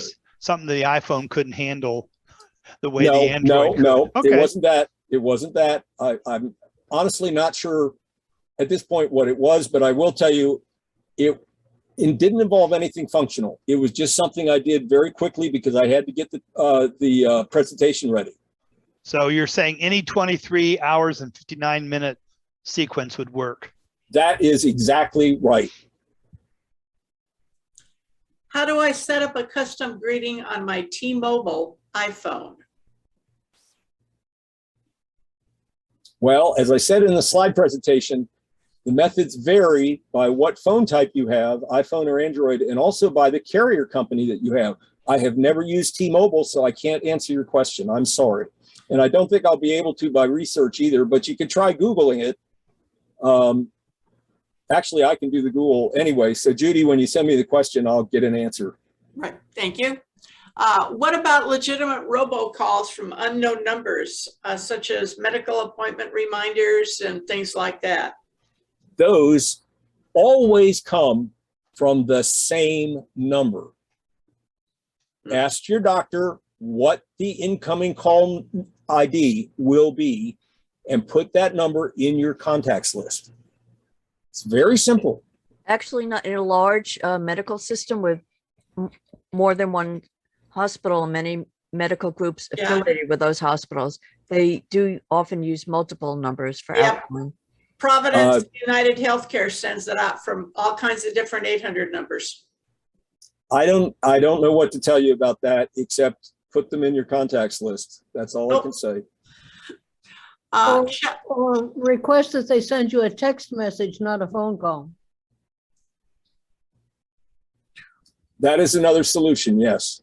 Yeah. I had an experience where we got a call that was a medical office, kind of an important message being left for somebody else that wasn't us. And so I called the hospital back and they said, we would have no idea who has that number because in our big area, we have thousands of numbers, and said, well, somebody's not going to get the message. Sorry. Yeah. I have to comment on that. I'm sorry. This just brings up something that makes me laugh and laugh and laugh. There is a service that, 20, 25 years ago was very popular called efax.com. And what it did was allow you to obtain a phone number to serve as your personal incoming fax recipient number. That number, when somebody sent a fax, would turn the fax into a file and send and allow you to access the file to read the fax. I happened to pick a number in Massachusetts because that's where I went to college. I thought it was amusing. 508 area code. I got umpteen faxes from doctors to oncologists where they had dialed the wrong area code. They had used whatever the overlay is up there, 607 maybe. They dialed, instead of that, they dialed 508. And I got the fax instead of the medical personnel who needed the fax. So I would always call up the sender and tell them, look, you used the wrong area code. I got the fax. I know you didn't mean to send it to me. And they were always very embarrassed. And they said, oh, now here's the killer. Okay. My fax number assigned to me by eFax was 1 digit off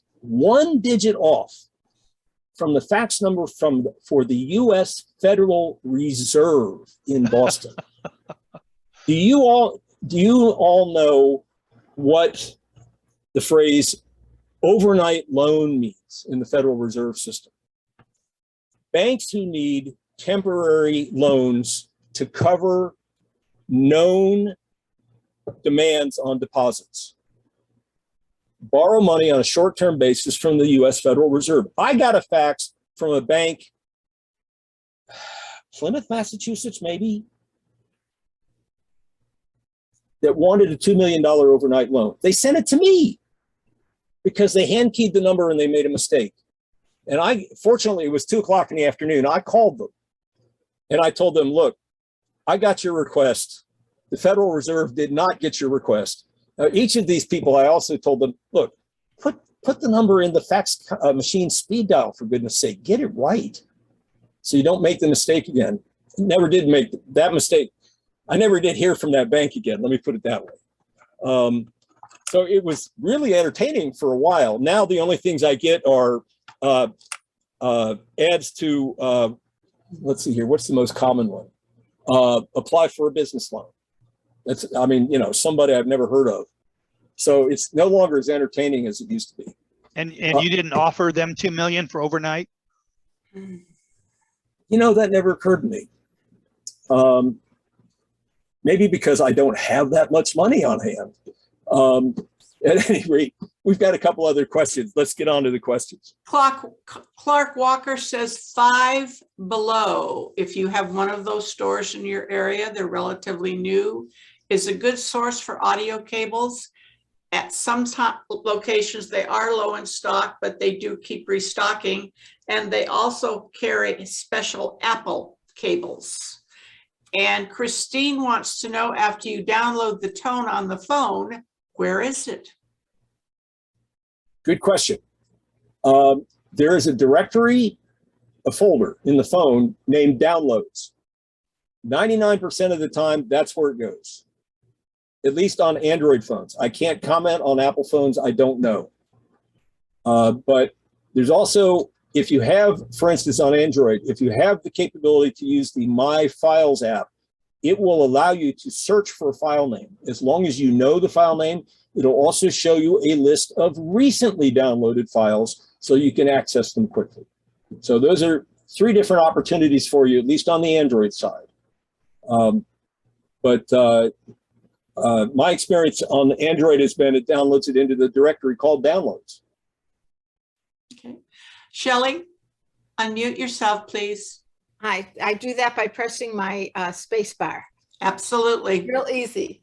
I have another comment on when he said, with something I've already done for a long time, when doctors' offices are sending in messages or texts, either one, I take that odd number that they're texting from and add it to my contact. Yep. I don't know, when he said add it to your contacts, is he meaning people put them all on different contacts? I have everything related to Heart Doctor or whatever I have, and they're all on one contact.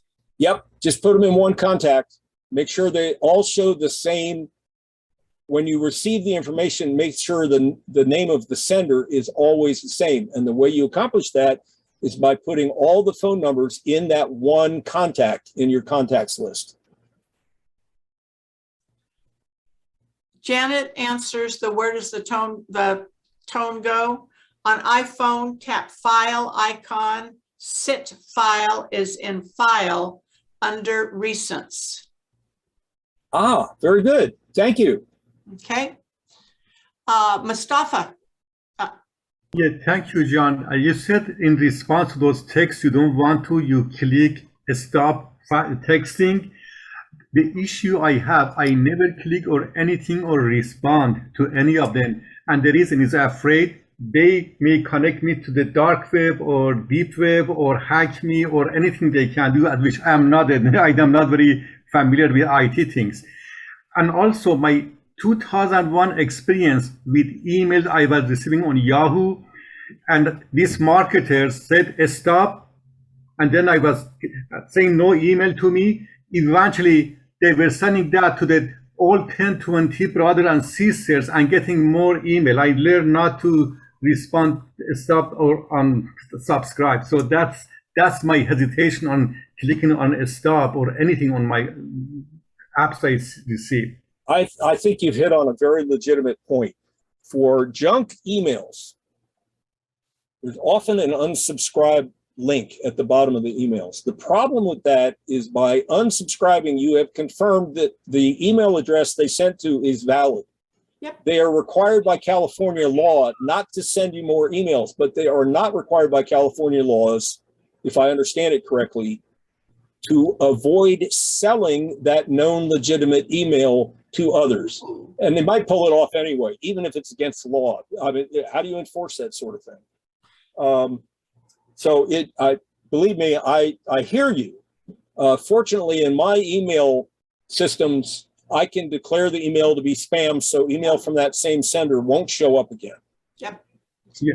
But what about that telephone, when you say the text message you don't want, if you say stop, then they may have a link or do something similar, or may have connections to access to my cell phone or iPad. I'm afraid to respond, or just have to plug and delete. That's all.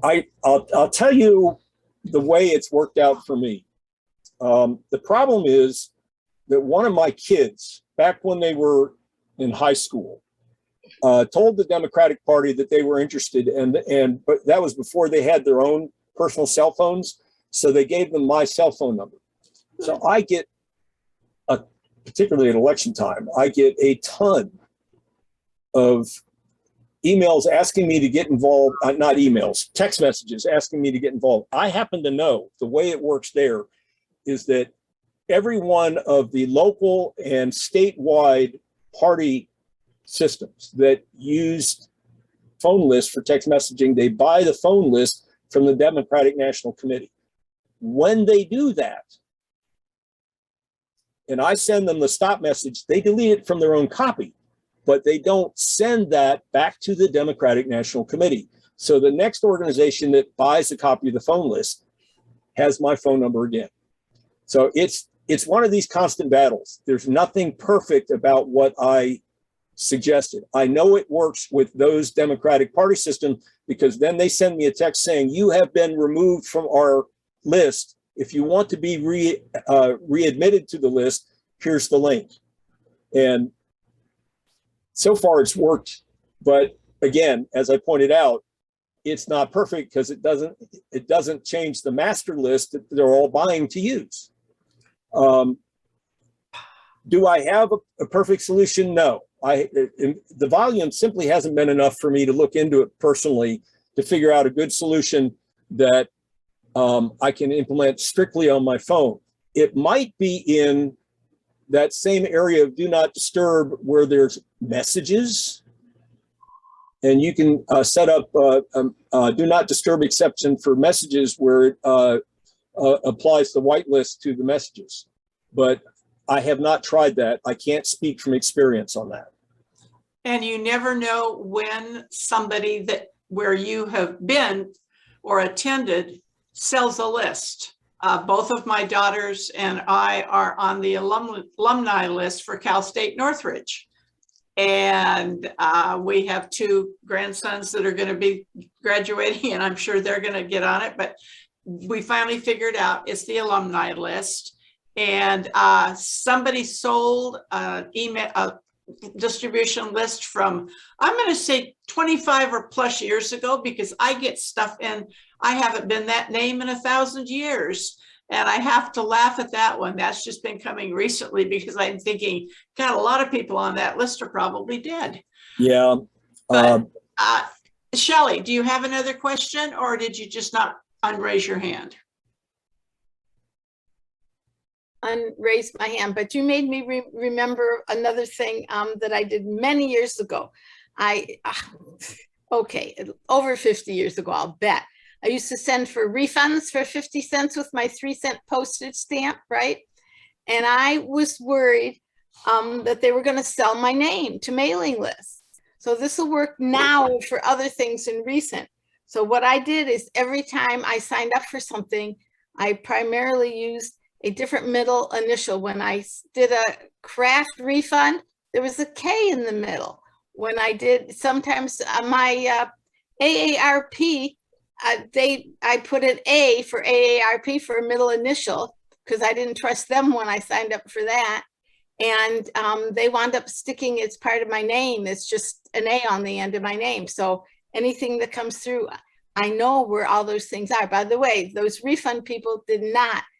Only once did I ever get something with an odd initial in it. And I kind of knew which company it was from. And you can use that even today to find out. That doesn't stop stuff, but it does give you, an indication of who sold your name in a list.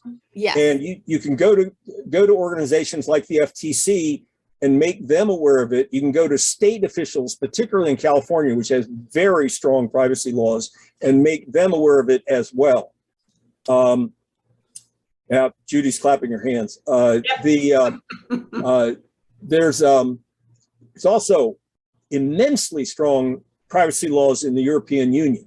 Mm-hmm. And if it happens in Europe, you can contact the consumer privacy officials in the European Union and make them aware of it.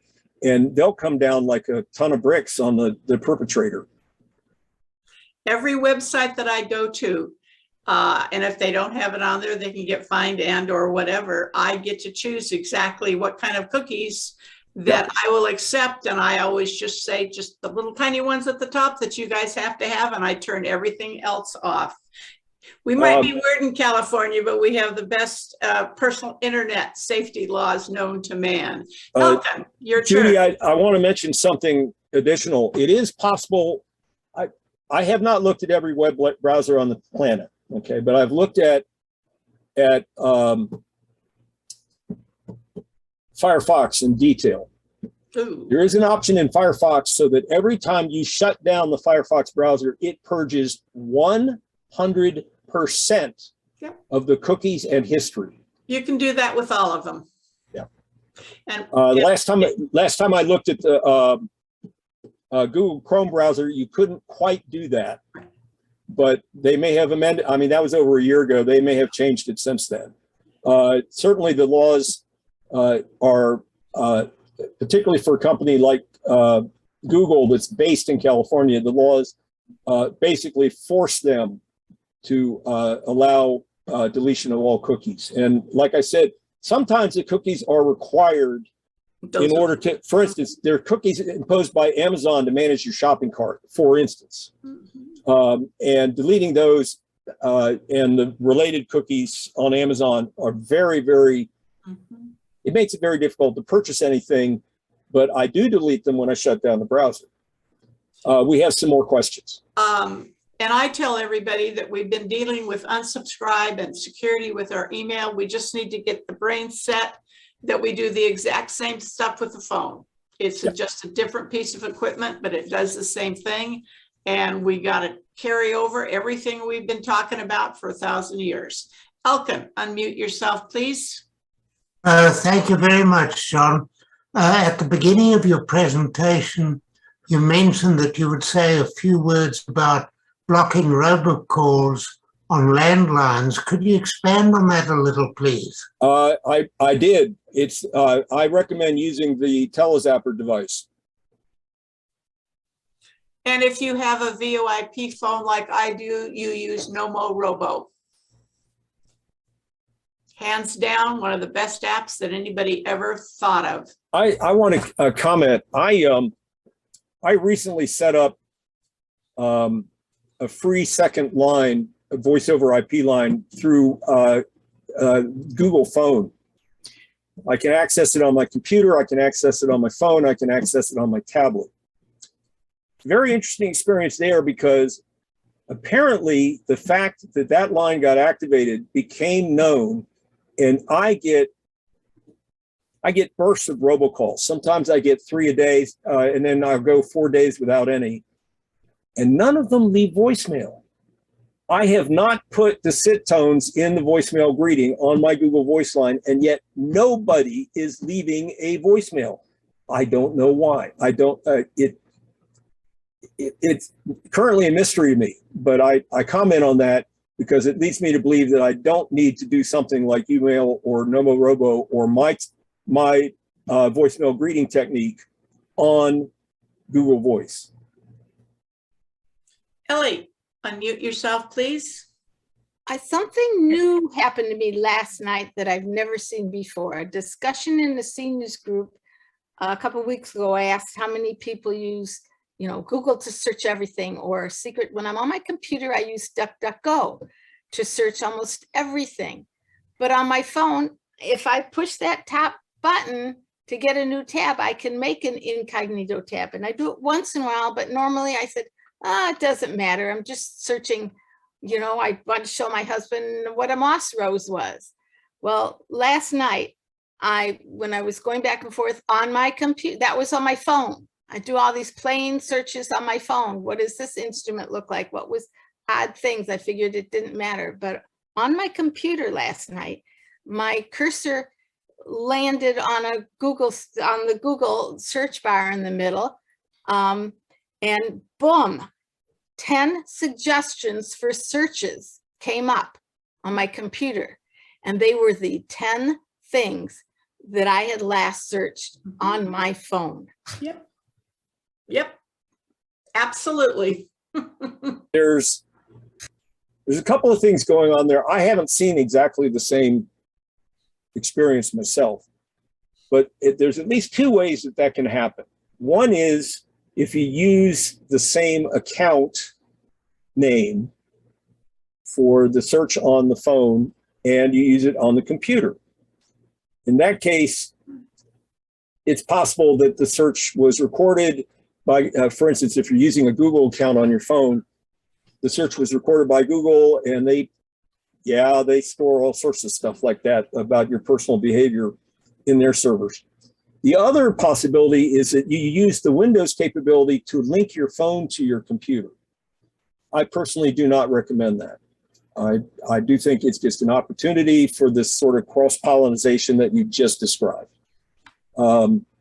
Just a week or so ago, I was forced by my computer to do that and hook my sign-in to Microsoft. It made me take it off. It would not allow me. It said, it's done it for the last several updates. It said, do a Windows hello. It's better, it's safer. There was no X, get out of it. You were allowed to do it now or later, which came when we used to say 3 days. Now it just says now or later. And I was in a huge hassle.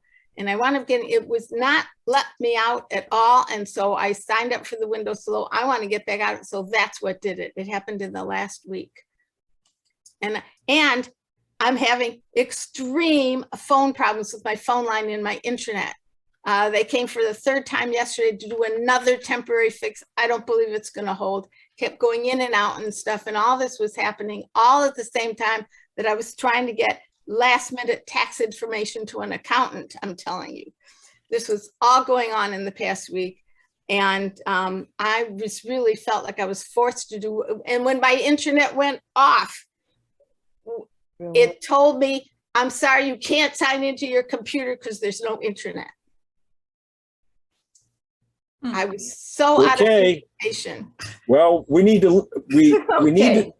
we need to learn from positive experiences, and we need to learn from negative experiences. What you just described, Shelley, is obviously not a positive experience. And I might add that my computer has occasionally nagged me, particularly in the last 6 months, about linking my phone to my computer, and I have refused it every time. Of course. I just think that the only thing that will come out of that is that Microsoft will get additional information about my use of my phone. I have no reason to believe that there's any good that can come from Microsoft having that information. They are doing that because they learned from Google that the vast amount of collectible user information can be of significant value for targeted advertising. And so Microsoft has gone after that big time, just as Google has. And I might add that they maximize their profit by doing things like locating data farms, what we used to call data centers, or they mean the same thing, in areas where there's extremely low cost electrical service. Of course. And that helps minimize their cost and then thereby maximize their profit. That's how serious they are about doing this data collection. Take a look at the way that the prices have gone down on hard drives. You're going back up a little bit now because there's competition from SSD drives. But hard drives bought in bulk, you can store terabytes of data for very little money these days. And that's what they're doing, except it's not terabytes, it's petabytes. Well, that's my soapbox. Over to Ellie, who had a question. Yes, thank you. Regarding the unsubscribe for, say, a publisher or a vendor that you've signed up and given your email, I think it's safe to unsubscribe because they already know your email address, to unsubscribe from an email when you no longer want to use it. But for other ones, suspicious ones or ones you haven't done business, go directly to the site. The other one was about comments before. You're talking about political parties. I believe just like with an organization that you have a business relationship as a customer or such, that they have the right to contact you, so they can't be put on a do not call list. So yes, they can. Okay. If you keep so how do we do that? If you keep, well, let me be very specific about this. It is true that there on the DoNotCall.gov website, there are exceptions. And of course, since it was created by a political entity, there's a political exception. The key here is that you can use your phone to block incoming messages from those sources.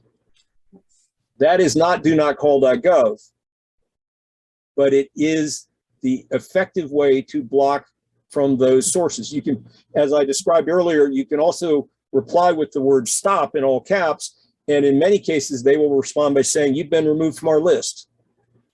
But as you said, they could still sell that list. I described the dilemma. The Democratic National Committee list does not get affected when I say to the congressman's list or the state party's list, please remove me from your list. It doesn't change at the Democratic National Committee level. So there is a limit on what you can achieve that way. It's a little bit like the situation prior to World War I, where there was a constant escalation in sea power. The navies of the world would build ships with heavier armor plating, and then they would build cannons with heavier cannonballs. And so it just kept, it was a positive feedback loop. It kept going on and on and on until somebody invented torpedoes and aerial bombardment. And that's gone on and on too, for that matter. The fact is that the best thing you can do from your phone, and my comment on emails is this: remember what I said. When you unsubscribe, they can still sell your name to other email lists. And I've seen that happen to me a lot. So I've stopped unsubscribing. I just do a block. In the email app, when I get a spam email, I don't unsubscribe from it. No. I tell the email system to block it. Treat it as spam. Spam to let your email client know you don't. That's Right. what happens. And that's why unsubscribing is so bad, because it makes it clear that you've got a live email account. Instead, treat it as spam and they will never find out that your account is live. Steve. Yeah, I've got something else to add to what Shelley was saying about changing her middle initial. You can also do something similar to that in Gmail. If you've got a Gmail account, you can actually put a plus sign at the end of your username, and then whatever text you want to identify the site or whatever, and it'll still use it as your regular email, and it'll come into your account. But when you get messages from them, they'll have the plus and Amazon or eBay or whatever that you've added to that name will come through, and you'll see where it was from. Right. Cool. Thank you. You're absolutely right. That is a terrific technique. And let me comment on that. Again, it's not a system to block incoming emails, but it's a system to figure out who sold your email name to others. Now, in addition to complaining to the state authorities and perhaps the Federal Trade Commission, there's another thing you can do. You go on message boards and you shout loud and clear about who has been selling your email account. Embarrass them in public. They hate that. They're mortified by that. Keep that in mind. That can be a very valuable practical tool for shaming these companies into reforming their practices. And just to rebut a little bit what John said about the Democratic Party, I appreciate getting those emails, but if I get them from candidates that are not in my area and I unsubscribe, and when they ask me, I tell them I'm in CA 25, and there's the central organization, it's not the DNC that's sending it out. They take me off all the lists and they all go away. So that's really way cool the way they're handling that. Bob G, I've been wanting to ask you, what does a vast security program for our phones give us? And let's hope he hasn't turned himself into somebody else because he's stepped away. Nope, I'll ask again. Shelley, you're on. I have a question. I've been putting all sorts of companies and things in spam. I put Facebook in spam. I'm not even active in Facebook, but I'm on there, and they sent me, gazillion things. And even from people I know, I might like to look. So when I get around to looking in my spam, I can check those out. But I'm wondering if I do it for companies and things, does it hurt them? Does that go out, or is it still just my private spam? No, it's private spam.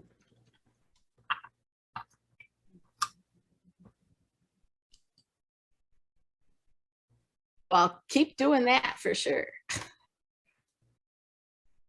And there's companies I don't really want to unsubscribe from. I don't want to get all this amount of stuff they're getting, but I put it in spam, and hopefully once a week I look through that. I'll tell you a big offender from my viewpoint. I'm active in my high school classes reunion planning. And because of that, I do have Facebook accounts, which I have a Facebook account, which I use very little. And I have a LinkedIn account. Both of those have proven useful for finding people. But I get so many emails from LinkedIn. It's just nuts. And often, as it turns out, they are emails that exceed 100,000 bytes in size. And back in the days when I had a limit on the size of stuff in my inbox, I had to go in and delete a lot of LinkedIn emails. And the fact is, I get approximately 1,000 a year from LinkedIn. Just crazy. I need the thing so I can find people, but I don't need the emails. Bob, does Avast security for our phones offer us anything that will help us during this discussion today? No, there's nothing to block robocalls. Okay, thank you. Just wanted to check. Yep. George, it's your turn, and you are our last question. So I see that there's a page on Wikipedia that has downloadable SIT tones. Have you tried those, John? Yes, in fact, that's where I got mine. There's multiple pages that have those things, but all of them act as curators and play the original messages, which I have no objection to, except that the recordings that they made of those original messages are full of line noise. Well, the ones I listened to just now seem pretty clean, and there's quite a bit of hiss in your recording, so I don't know. We'll have to see. Folks, I cleaned mine up. I've been using audio cleaning software for a very long time. I currently use Audacity to do that, and it does a great job. Okay. Well, I'm just saying that the Wikipedia, when I played it, it didn't have a voice after it was explaining it. It was just right. And it sounded pretty clean. Yeah. Okay. Well, that's a good opportunity, but you know, I provided mine because a lot of people don't think to look at Wikipedia. Yeah, it's appreciated. John Krout, will you please send me the script that you talked about and your PowerPoint? Yeah. When we're finished here, and I will send your PowerPoint and the script out to everybody who attended, and I will do it this afternoon. Because it's still morning in California. There's one comment here. It's going to take me about a week to get the stuff to you, Judy. The reason is I'm doing another presentation tonight for the Madison PC user group. I'm doing a presentation for Pat Aces, my home group, on Saturday. And so I barely had a chance to breathe. And the slide deck that you actually saw, every time I advance from one bullet point to another, that's a new slide. So that's a presentation version, what I call the enhanced version of the slide deck. When I cut it down, it'll be something like 80 slides. Right now it's 290 because of that need to advance through each individual bullet point. So you can understand when I say it's going to take a little time. And I apologize for that. Do you know how to use that animation? I've tried it. Actually, that's what you use it for, and just have it appear. And your next bullet point. I understand your point, but it had so many glitches in it when I tried it that I just decided, nope, I'm not going to do that. Oh dear. So one of the interesting things I learned just this week, I've been using a website to generate those QR codes that I displayed. One of the things I found out this week is that I can provide a URL to LibreOffice itself, such as Impress, which I used for the slideshow today, and LibreOffice will generate the QR code for me. And I thought that was pretty slick. I don't have to go to the website anymore. Well, then just send me the script, okay? I'll be happy to get that to you as quickly as I can. Yes. That's all you're going to get, Huey. Sorry. Any more questions? Going, gone. Gary has a question. Your turn. Not so much of a question, but you're talking about spam emails. I use a program called Mail Washer, which as stuff comes in, it's automatically shows red, and I just say wash, and they disappear, so I don't have to unsubscribe. They're just gone. I'm going to try to get their prez to give a presentation. They're in New Zealand. They have a free version. I've been using it for decades, so it's very, very useful. They're good people. Ask them when it's going to be available for Linux, though. Oh, geez, John, I will. I will. Hey, he came over from New Zealand, especially to come attend my Southwest Technology Conference. I wonder. I'll let you know what he says. I wonder, you know, there's not many people in New Zealand. I wonder if you can count the number of Linux users down there on say 5 fingers. They're a worldwide company. I recognize that. I know that. There's a rocket company called Rocket Lab that originally was based in New Zealand, but they're now based in the US. They still fly orbital payloads for the US Air Force out of their New Zealand launch site. Gary, are you finished, or did you raise your hand again? No, I'm finished. It's just that I use Mailwasher in conjunction with Firefox or with Thunderbird, and it works out great. Appreciate that. Jerry? I used to do that a lot too in the old days before I closed the window. Jerry, unmute yourself, please. I shall. Just for FYI, I went out to on Wikipedia under special information tone. There's quite a good article, and has really clean recordings of all the tones, the sequences, what they mean, all that kind of thing. So that's a good place to get at least a playback of the tone. So anyway. Just send me that link, please. I am reminded. And thank you. That when AT&T in the 1960s introduced the SS7 switching computers that are still used today,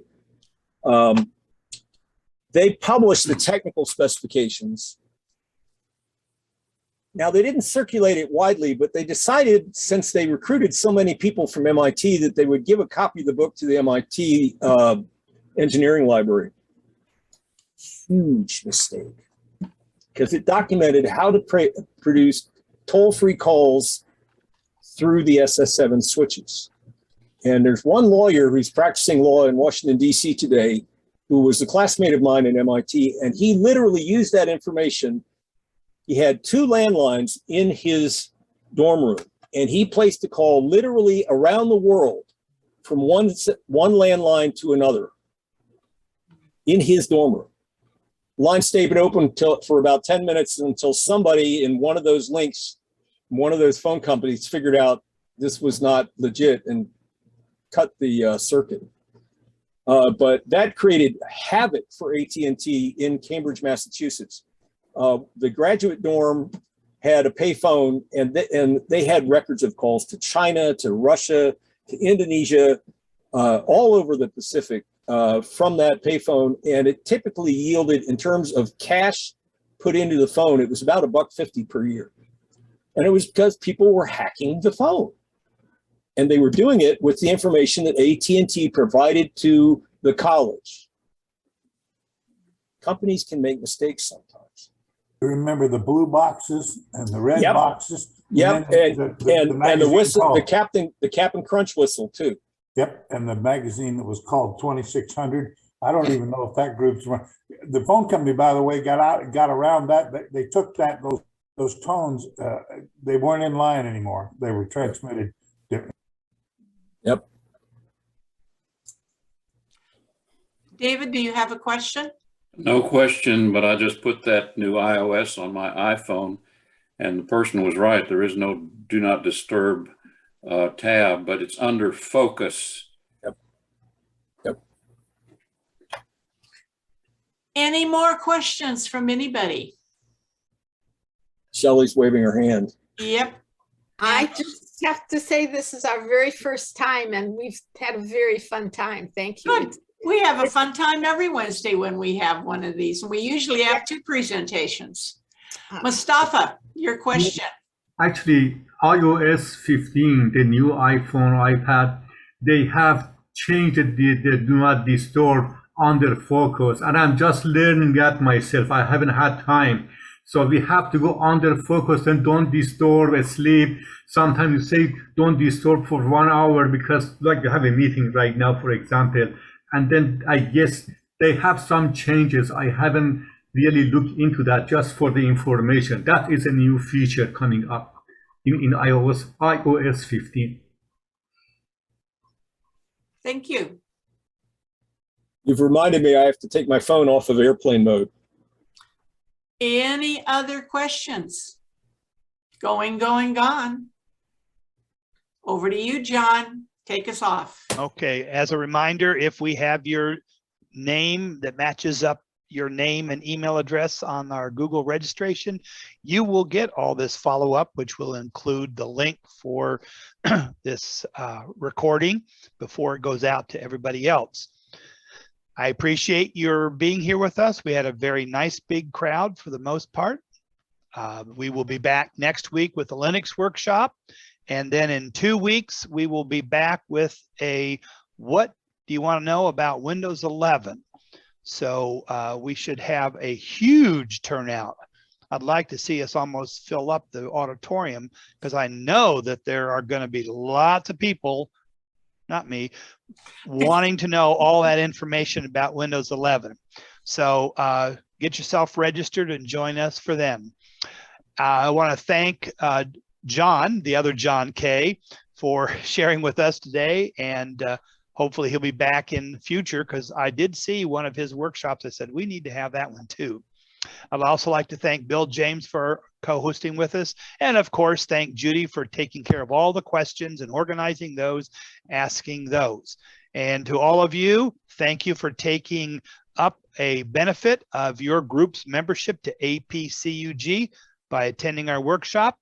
And last notice, we are only about 3 weeks away from the fall VTC on the first Saturday in November, along with the annual APCUG board meeting. So you all want to be there for that. So